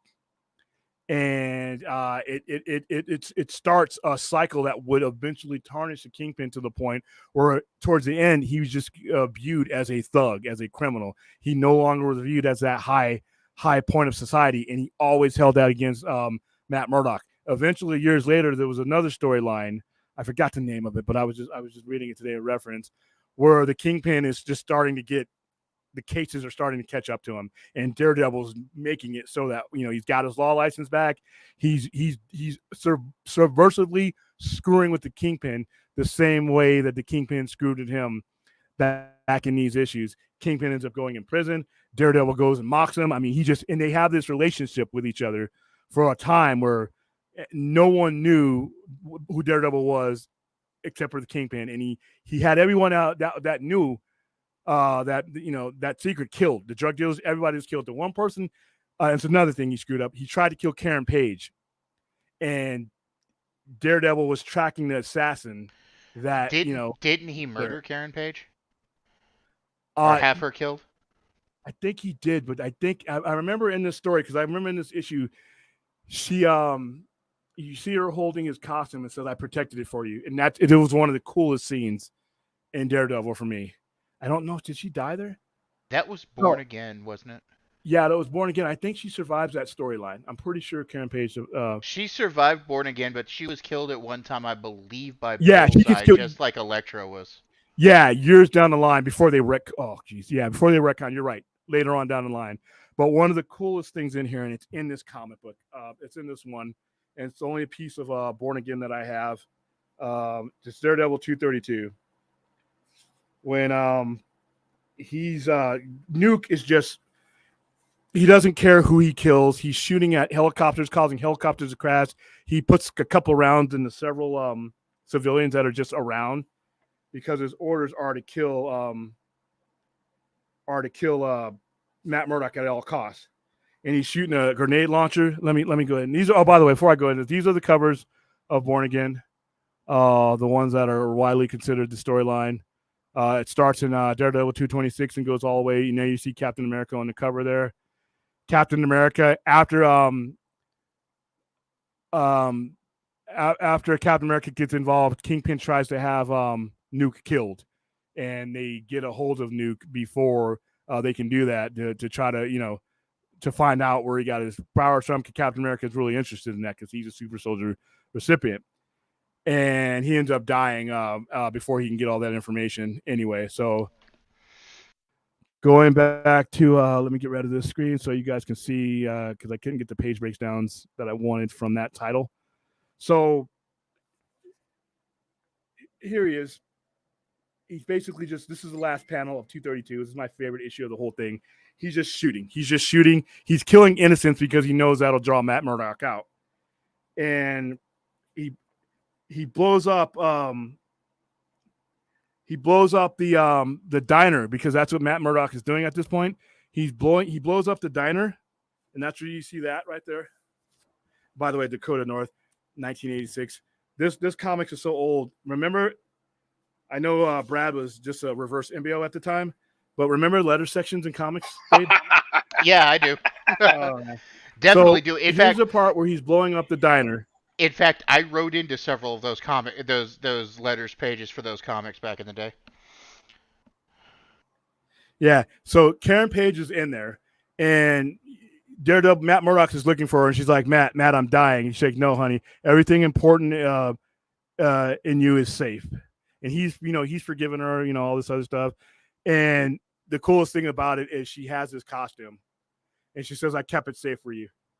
And this is the first time during this whole storyline that he's going to put on this costume, and you see him changing into it. Now, she sold him out, but he forgives her. And that was one of the coolest things about that. And then once again, you have this psycho. He's still killing people. He's hanging on to the thing. I mean, he's shooting a high caliber weapon. And David Mazzucchelli, by the way, does an excellent job in this artwork. And then you see the Daredevil's Billy Club hit him in the head. And then one of the coolest in panels is that one right there where in the next episode or next issue, he takes him on. He's just beating the hell out of him. And Captain America gets involved and takes him into custody. Daredevil actually steals him away from Captain America because he wants to take him. He wants the law to get him so that he can, get the Kingpin to admit everything. But one of the cops that set up Matt Murdock to begin with, because the Kingpin promised to give his son healthcare, his dying son. Once his son dies, he starts telling Ben Urich about all this. This is a great line from the Charlie Cox Daredevil series. That line where he's yelling at the Kingpin. Oh God, yeah. You, it beat you. I beat you. That is such a great line. Yes. Oh yeah. Another standout scene in that series. Keep that back up because I'm gonna refer to that again. Now, another standout scene in that series, just really quick, William, is when Kingpin loses his shit and beats that guy's head in with the car door. Yeah. Yeah, season 1, yeah. There's a cop and an assassin called the Nurse that are gonna flip on them. And Kingpin has him killed, but Ben Urich, like I said, he's getting all this information, so Kingpin's trying to clear it up. But yeah, this series was intense. It was intense, and it was for us. It was for the 14-year-olds. It was for the they Frank Miller didn't hold back. Now, this thing that you brought up here, this line is actually inspired by another Daredevil story, which is my second all-time favorite Daredevil story, and it's the I Am Your God one where that was on the cover. I got this while I was on deployment, and they paraphrased what you would here we go. They paraphrased that scene that you guys are talking about. It kind of came from this right here. And it was, I read this like every now and then just as an inspiration. I wish I had I should have been expecting this, but it's this right here. It's this issue. there was a 4-issue series within a series, and this was one of the things. This was controversial on the news too, because of what it, what is he saying? He's saying he's God, and a lot of parents and a lot of people got involved in trying to make it political, and he had said that in a previous issue. The reason why he said it was the coolest thing ever. He was still going up against the Kingpin at that time, and the Kingpin basically owned everybody in Hell's Kitchen, and they treated him like a god. He's like, you're willing to do everything. You're willing to sell drugs. You're willing to sell out. You're willing to turn a blind eye. You're willing to do everything for the Kingpin, and you basically worship him as if he's a god, and he does nothing for you. So he said, well, why? I may as well be your god. That's not what necessarily he meant, but he said, if you're going to worship something, if you're going to root for something, how about root for me? I'm here trying to save your city. The Kingpin is just using you up and throwing you away. And he's like, and I remember the speech, it's like, all I'm trying to do, and this is when people were starting to realize that Matt Murdock was Daredevil, but they couldn't prove it. So he was sitting in this community meeting, and they were talking about how Daredevil has an effect on the community, and is he good or bad? And then he says, listen to you guys, you're sitting here talking about Daredevil, one guy, and but you'll give yourselves over to the Kingpin who rules you like a god. He says, all I'm trying to do is fight for something that we can all live in, not just me in a mask, but all of you guys. And that's what he was meaning. If you were going to spend yourself worshiping anyone, he said you shouldn't worship anybody like that. Why not me? And then he tells him, I can't do it without you. I'm one guy with a billy club with a special set of abilities, but I can fight one guy at a time. I can fight one villain at a time. Until you guys as a city reject him, I'm just going to keep fighting and fighting and fighting, and it's not going to make much of a change. So when I heard that and I saw that when Charlie Cox signed, I immediately thought of that episode. And I have those episodes or those issues here, and those are that run. I think it was Bendis. That was my favorite extended run of Daredevil. So, but yeah, that's what that series meant to me, and I think it was a turning point. A lot of my earlier turning points that I brought up are been Frank Miller stuff, because Frank Miller brought the stark reality of living in an inner city to comic book readers when no one else wasn't going to. No one could do it. See, I didn't care about Daredevil really before Frank Miller reached into Daredevil, and Frank Miller made me care about Daredevil. Yeah, if there's a single character you would probably associate with Frank Miller, more than anybody, it would probably have to be Daredevil, even more so than like you can mention Dark Knight Returns, but even that's like that's one run on Batman. But like, I mean, his contributions to Daredevil were just he just put such a staple on that character that is still the template that we associate with him in comics and every adaptation he's had. And I mean, William's spot on talking about like a turning point in Daredevil comics. I mean, you talk about like seminal Daredevil stories. I mean, Born Again. I mean, that's just right at the top. Yeah, fighting a Purple Man. We went from fighting a Purple Man and just common hoods to a lot of stuff. And remember, 1986, we're in Dare. We're in Just Say No. We're in AIDS. We're right in the middle of the AIDS crisis. We're in heroin was a big way that it was getting spread around. So all the things that everybody was kind of like struggling with, whether they wanted to bring this to us as kids, Daredevil said, go have a seat. I'm going to put this on the same format as you're putting Clark Kent, as you're putting Hal Jordan, as you're putting Batman and Robin, or that era. I'm going to put this in the same format that you're giving all these other things into. I'm going to give you drugs. I'm going to give you prostitution, porn. All these things were referenced in there, and this was real. This was the 1980s. If the only thing in one, hold on for a second. The one of the things that you if you need a parallel to it, Gia, the model Gia that Angela Jolie played. She was a model. She was everything Karen Page was, and she was a heroin addict, and she ended up dying of AIDS and all this. Everything that Karen Page was in that comic, and she died in 1986. She was a world famous. Miller just bought it to you. And I always will respect him for that because, like I said, comic books were for kids, right? No, they're not. And he told you that much. So go ahead, Dave. And I was gonna bring up that was that particular stint with Karen Page and the porn and the drug problem and everything was completely and totally done without the purview of the Comics Code Authority. And it was one of the things that Stan Lee pushed for to get done. And he didn't rest until he was able to get that done. Most of that story would not have been done under the code. No, and they still had it stamped onto the books, but by 1986, it was about making money. And Frank Miller sold books. It's that simple. Frank And Miller, one of Chris Claremont sold books. one of the first stories that went against the code was a Marvel story that involved a friend of Spider-Man's that was a junkie. I remember hearing. And- Yeah, I remember that. Yeah. And Stan fought to get that made because he put that comic in and the code sent it back, said we won't allow you to do this. And he went to his editor at the time and he said, "No, I want to get this story done." And the editor said, "Do it. Do it. We'll put it out without the stamp on the without the stamp on the cover." One of these days, I'm gonna do a show on the absolute and absurd bullshit that the Comics Code was for his entire existence. The origins of it was Okay. bullshit. The utilization and the implementation of the Comics Code was bullshit because you see some shit here and you're like, what the hell? And finally it just kind of like faded away. And go if you're not familiar with the Comics Code, and this also references what Dave was saying a minute ago about the anti-drug story in Spider-Man that Stan Lee really pushed for. Go on the special features of the Blade DVD.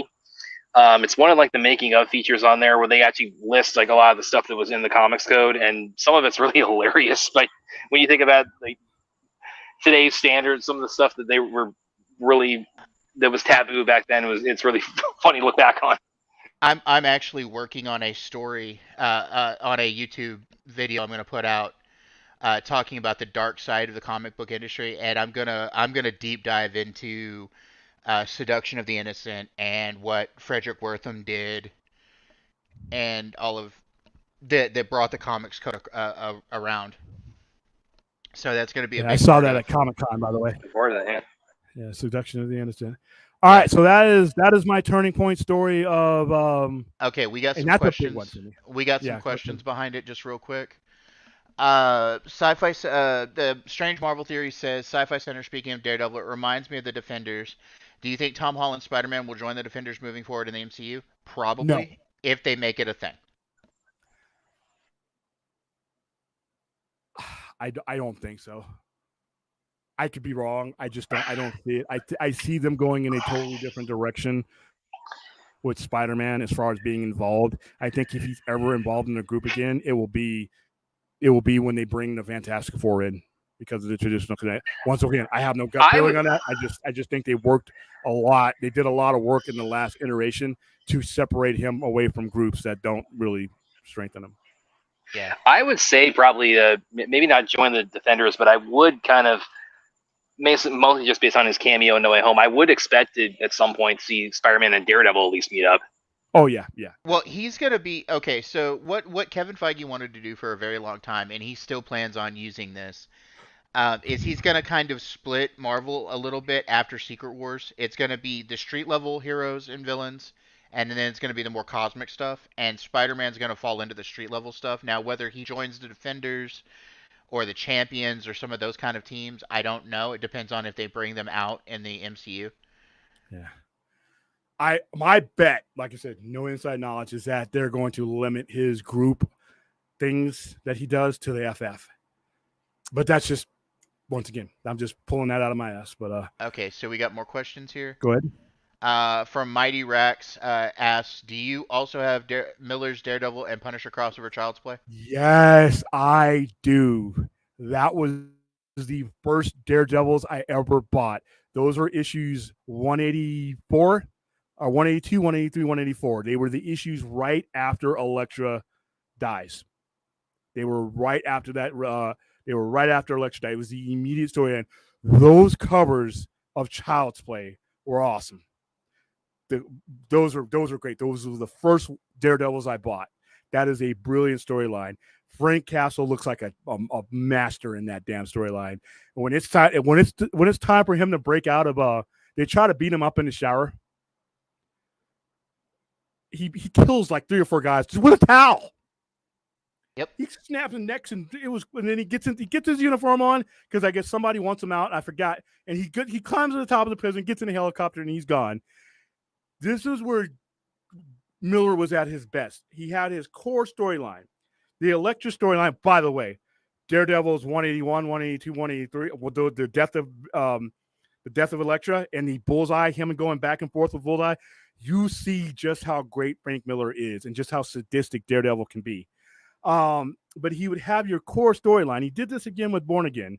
He would have a core storyline, and then he'd have the aftermath of that storyline that would be just as good. Like you would be on this high with the Elektra story and Bullseye story, and you would think, okay, let's, you can't outdo that, and then he would. And the Child's Play storyline was one of the first ones I bought, Daredevil ones I bought, and it was great. So yeah, I hold that in high regard. I love that one. Thanks for that question, Mighty Rex. Next one. Well, hold on. Mighty Rex has another one here. He says, do you prefer Frank Miller writing established characters or original comics like Sin City and 300? Established characters. I like Frank Miller's 300. I also like the Snyder movie 300 that it's based on. I wasn't so fond of Sin City. Yeah. To me, yeah, I think Oh, sorry. Go ahead. I'm saying, yeah, I'm kind of 50-50 on that. I mean, it's because kind of what you're getting to with I'm probably a little bit warmer towards 300 and Sin City, but I mean, like again, his Daredevil work and Dark Knight Returns. That's that's very close to my heart. So yeah, it's kind of an even split for me. For me, in the same thing that I feel about like Todd McFarlane's artwork. It's their take on the established characters, the fact that their characters are already established one way, and seeing them in their contrast in the way they handle them, seeing how read Daredevil prior to Frank Miller taking it over in issue 168, I believe was his first one, maybe 131, I can't remember. But you read Daredevil before then. I mean, you look at Batman. I think he is in large part one of the main people responsible for Batman being taken seriously again in the mid 80s and being able to be a sellable comic. And allowing for a lot of the stuff that happened. It's the same thing with with any of these guys, because the establishment has these characters one way, and then Frank Miller takes a look at the real world that we live in, and he applies that as much as he can to those characters. When you're looking at Daredevil, you're looking at a vigilante that lives in a ghetto with those people. When you're looking at Batman, you're looking at a sociopath who is not okay, but yet he is still Batman. He's every bit recognizable as Batman as Daredevil is as Daredevil. He just put their marks on those characters, and you can't go back after you've seen his. Once you've experienced Frank Miller's Daredevil, even if there's other writers that came along, you're always looking at that in your rearview mirror. And Bendis's run, be honest with you, he didn't copy Frank Miller, but he was definitely inspired by it, and it made his books better. So that's where I lie, Mighty Rack. Thanks for another great question, man. All right. Chappie says Frank Miller also did the RoboCop Last Stand 1 and 2 comics, which were also really good. I read those. He did those as well. Those were good. He did the screenplay for RoboCop 2 too as well. Yep, he did the screenplay for RoboCop 2. And next one. Numbers here says, I believe Sister Maggie wasn't confirmed as Matt Murdock's mother until an original Sin Daredevil tie-in, right? I think so. Okay. Reading it, it was always implied to me, and I accepted it as it was implied. I don't know where it came out officially, but I always assumed, because it reminded me of a scene where Thor was fighting, and this is how insane Thor is if you write him correctly. Thor was fighting the Celestials. All right. Thor was in those I don't give a fuck phases, mayhaps, let's do it shit phase, and he's going to fight off the Celestials, who are here for the Force Hope. They're about to give Earth a thumbs down. He actually knocks one down, and they get up and they start taking him on, and they're about to kill him. And Gaia, or Mother Earth, comes in and does the same thing and saves her son. And it reminded me of that scene. So I always I always took that was his mother even before it was officially canonized. But good point there. Numbers. Next one.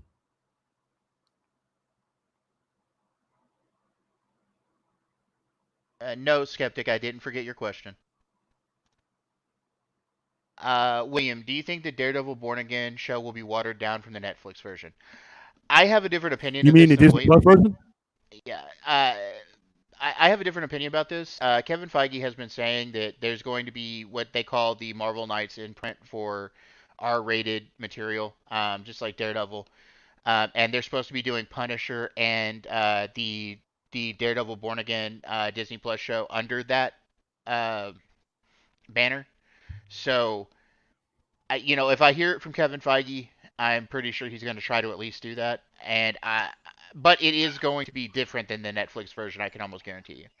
Not watered down, maybe, but different. I do hope not watered down. And what you're saying about Marvel Knights, that does. Yeah, I'm definitely hanging on to that because it's like those 3 seasons of Daredevil are just, some of the best, comic book television I've ever seen in my life. Yeah, they are going to do Born Again in this name only, like they've done Civil War and they've done some of the other ones where they use a loose premise of it. Then it's very possible that's what they could water it down. They could do whatever they need to. If they do it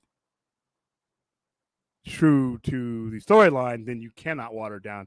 I think it's really hard to water it down either way because if you bring in Karen Page, you have to bring in her, unless you're going to just not tell her story, you got to bring in her story, and her story is very seedy, it's very racy, and it's very controversial.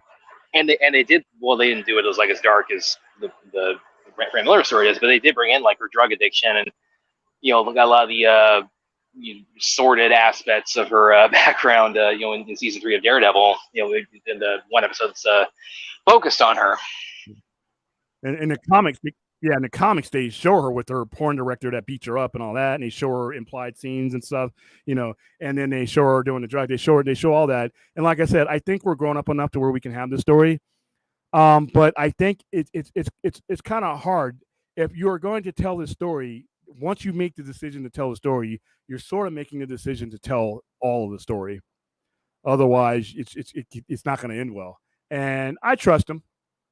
I think I think they'll do an okay job with it. And like I said, I'm going to be the first one to say, this is crap if it's not. But I know they're going to have to alter things from the Netflix series because they're bringing this into their established universe. I just hope they keep as much as they can from the Daredevil series on Netflix as they can, as much as you can. There are certain things you cannot. One-shot fight scenes, come on. Yeah, and I see. In the fight in the hallway, I need to have that kind of violence, and if you're going to do this right, so I hope not. And the last comment and/or question we have is from Dat Dude Vince. He says, "I definitely see a soft reboot after Secret Wars for the MCU." That is a rumor that is going around that I actually do believe. I think it's the whole point of Secret Wars. That's really the whole point of Secret Wars is to uncomplicate what they've complicated. And Tony says, Marvel Zombies is TVMA. The new Marvel Zombies animated that's coming out sometime after the writer's strike is TVMA. So, well, but that's just dead bodies. And yeah, you can get graphic with flesh and all that stuff like that. But and with Karen Page alone, everything that in the 80s that parents are trying to keep us away from was in Karen Page. They were trying to keep us from porn. Hell, they were trying to keep us from the Showtime stuff. Under the star, you've got another super chat, William. Let me find that and highlight that. I'll find it. If you just go up into the starred, it's there. Up there in the corner where it says starred and it's got the 1 by it. It's up there. Click on that. Gotcha. Thank you, Fourth.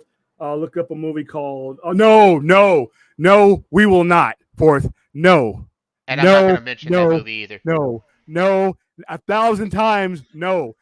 Everybody. It's not Howard the Duck, is it? Everybody watching this, save the people around you. You by stopping them from ever watching this movie, you are saving these people. You are enriching and improving their life. If you see them picking up, and they're like, "Wow, this looks interesting," and it's that movie, you knock that shit out of their hand. Kick it, knock it out of their hand.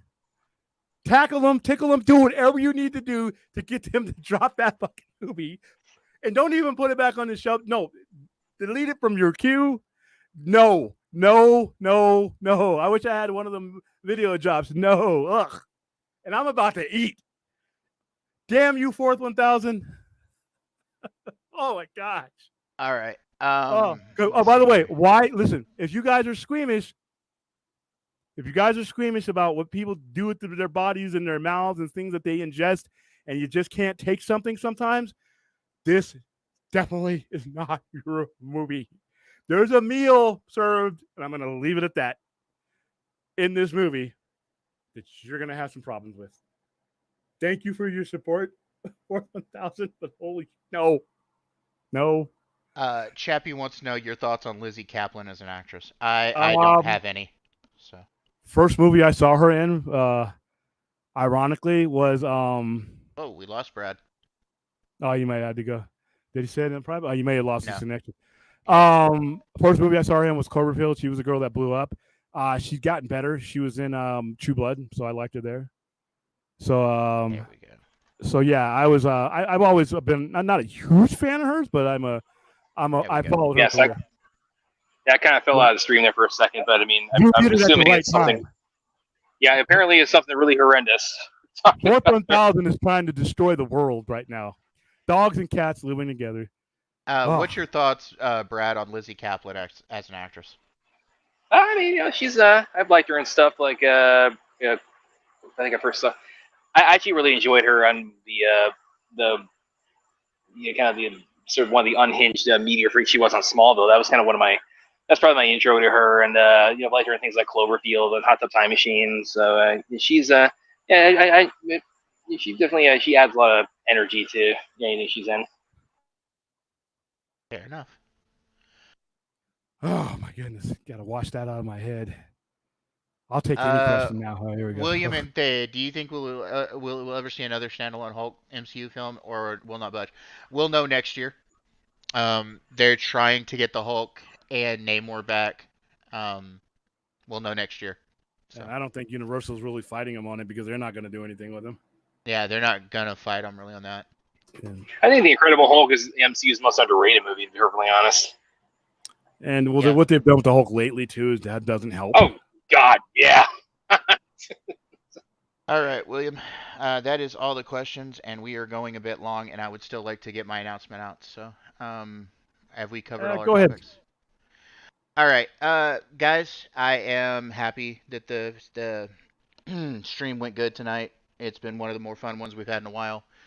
But I am unfortunately going to be taking my leave of the Sci-Fi Center Live show for the foreseeable future.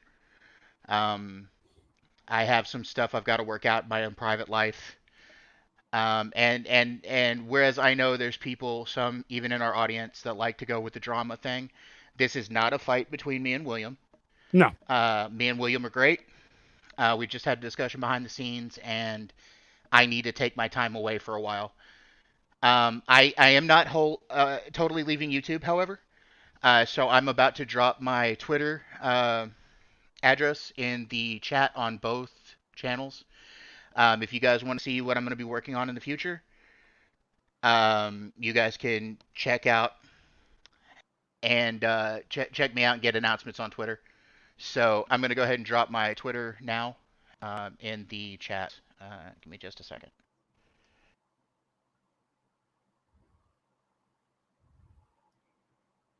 He's not leaving the planet, guys. Relax. No. We'll just say it. It was me. Yeah, it's always you.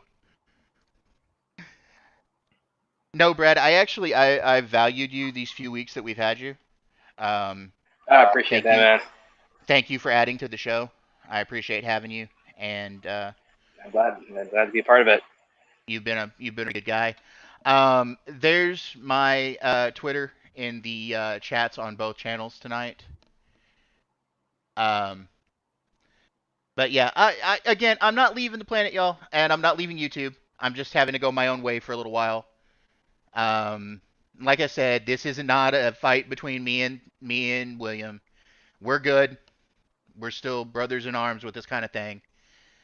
But you guys be good to William. Don't treat him bad. Okay? And Brad, thank you for being here, brother. Appreciate you. Yeah, it's been my And pleasure, sir. several of you in the chat know how to get a hold of me, either through my Twitter or, like Larry Quarterwitz has, my email address. Do keep up with me, Larry, and you know why. I appreciate the love. Thank you guys for saying I matter in the community, because I wonder sometimes. But thank you for having me, and thank you, William. All right, man. And Good night, everybody. good night, man. It's been a pleasure being on the stream with you, sir. Thank you. Same here, man. And with Good night, that, guys. like I said, Good night, man. There's like I said, like Tate, that there's no issue between me and Tate. There's no issues whatsoever between me and Tate. We get along great. We are growing.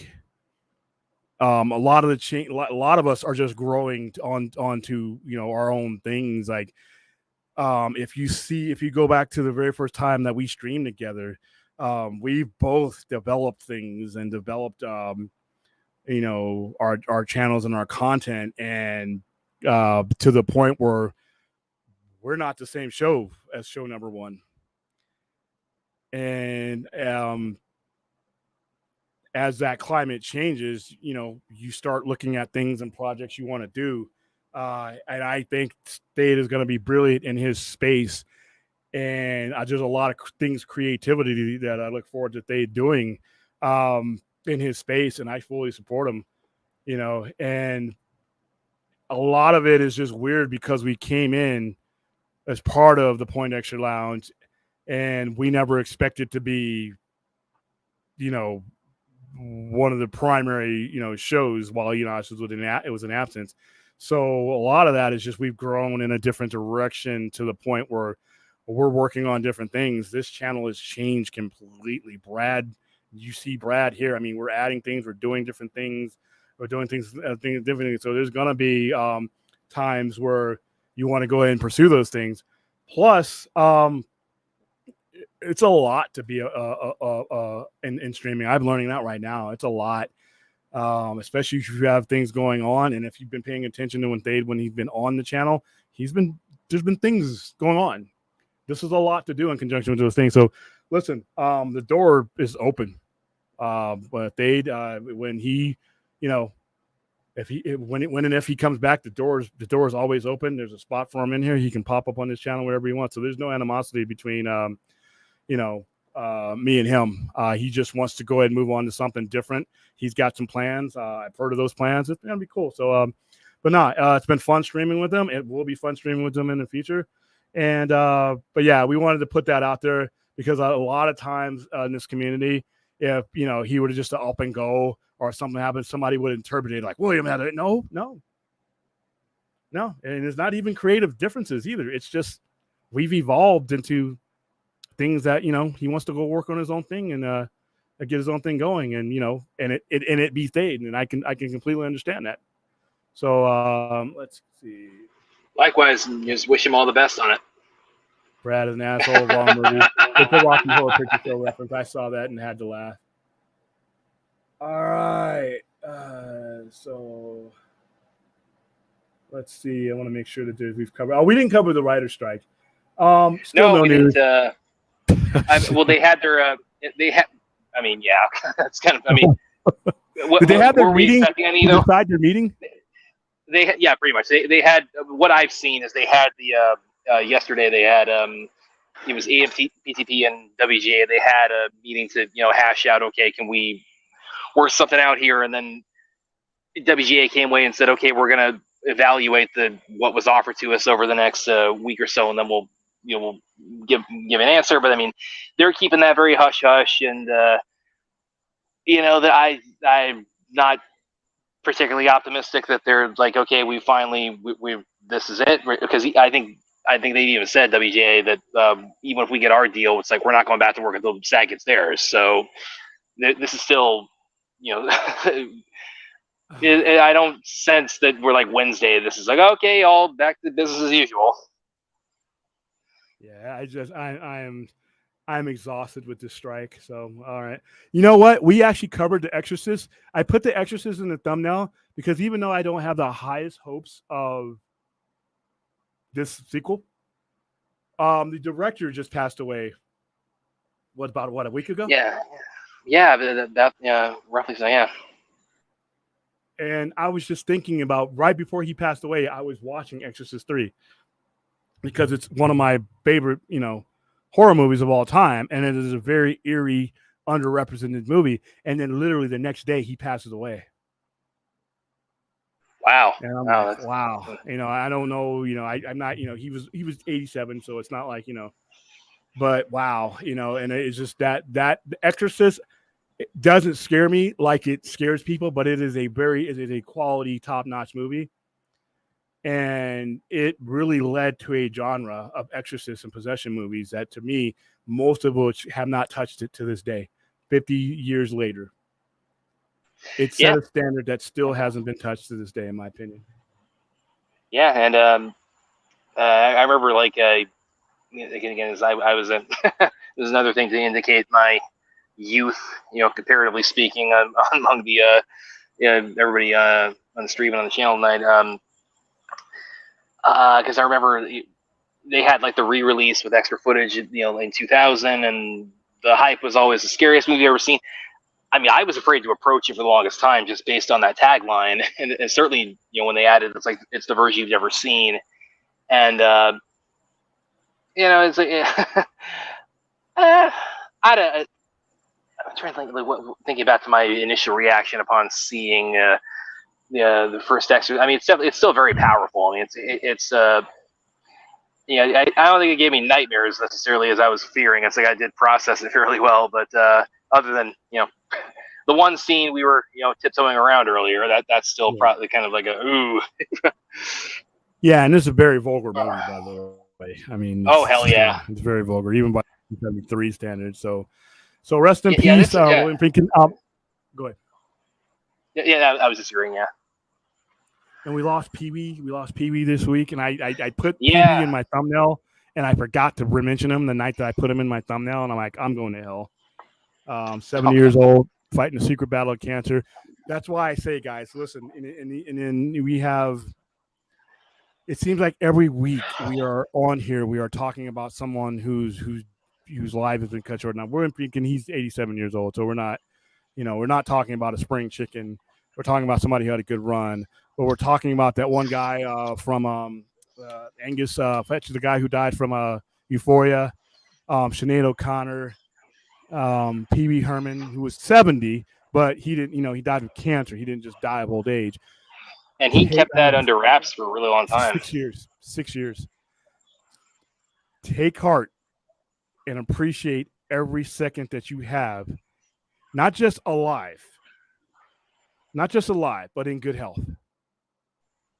We got a viewer in here. I forgot his name, but he comes in and he's in remission. He's cancer free now, and he was keeping us up with his journey. And every time that guy comes in, that makes my whole day better. No matter what kind of crazy, stupid stuff that we're talking about, arguing about, anything else, knowing that guy is out there and thousands and millions of people out here that are out there literally fighting for every inch, that is an inspiration. So conversely, when I see people like this who are going either by their own hand or by disease cut short, I'm like, appreciate and be grateful for every minute you have on the planet, not just living, but living in a certain quality of life, being grateful that you're not hooked up to a machine right now. And if you are, I'm rooting for you. Being grateful that you're not going through radiation, being grateful that you're not trying to figure out whether you still want to be here or not. Ground things to that. Yeah. And like I said, all this stuff that we talk about, this is all fun. We should not be destroying each other on Twitter over imaginary characters. We should not be unfriending people and blocking people over comic book opinions and stuff like that. And I know that it's not the same to compare, but when you are doing something that is supposed to be fun, have fun doing it, because there's a whole lot of other shit that you could be doing that is against your will or that you have to just endure that is not fun. So when the fun is there, have the fun. Get with your geeks. If there's a disagreement, agree to disagree. Take the Dungeons and Dragons mind frame to it.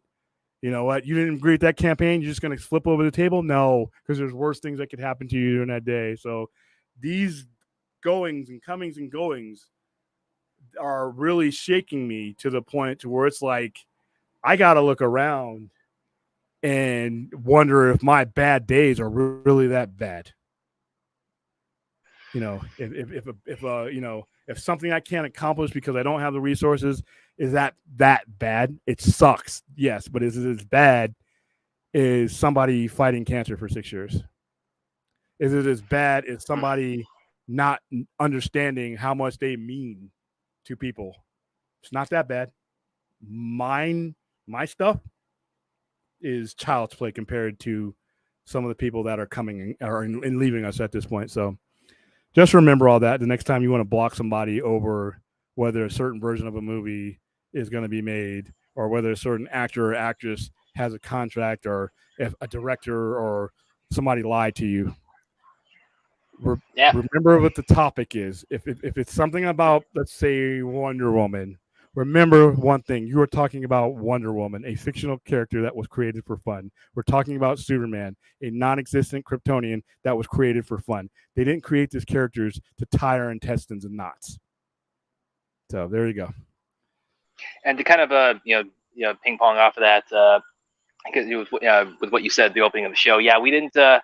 As I'm sure probably people in the chat were expecting, what we didn't end up going through was, we didn't talk so much about the Gal Gadot and James Gunn stuff, and the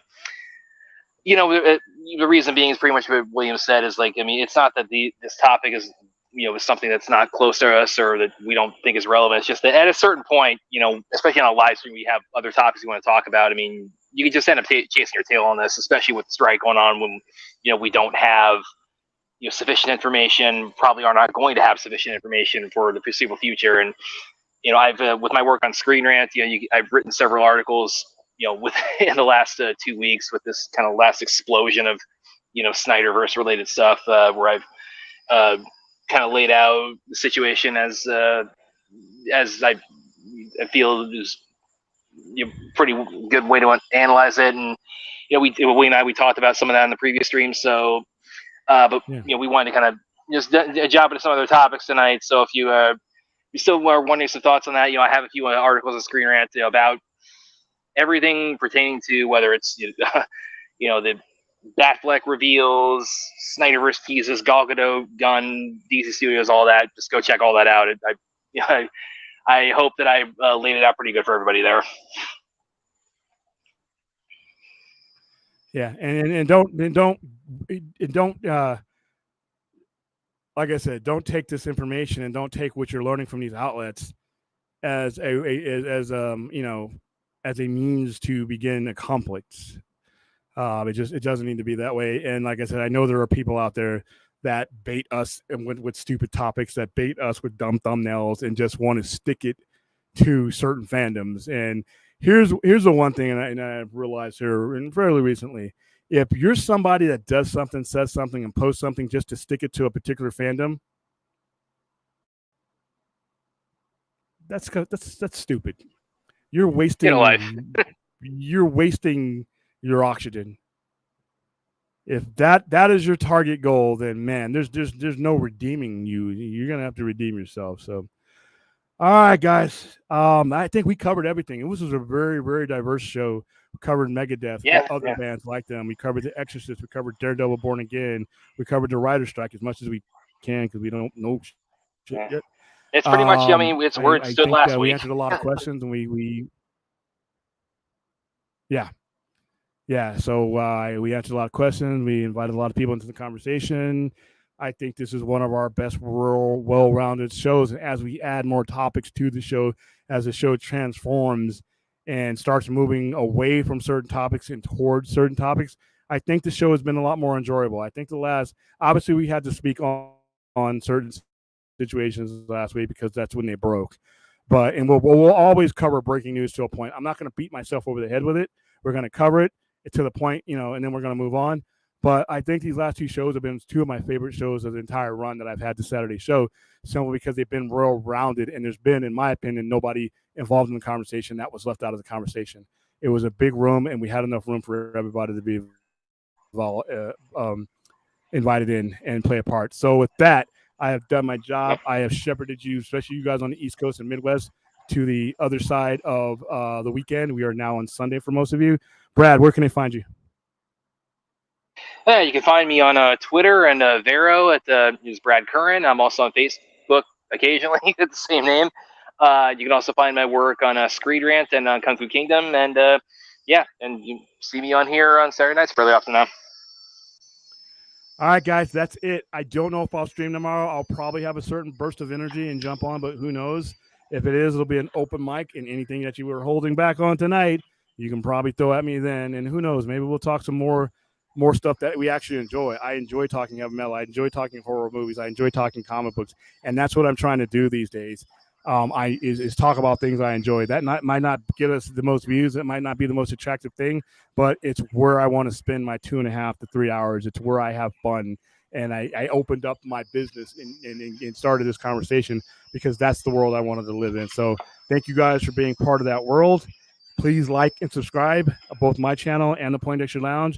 Share this broadcast if you can. Help us grow and help us invite other people that are appreciative to the kind of conversation that you and I are having.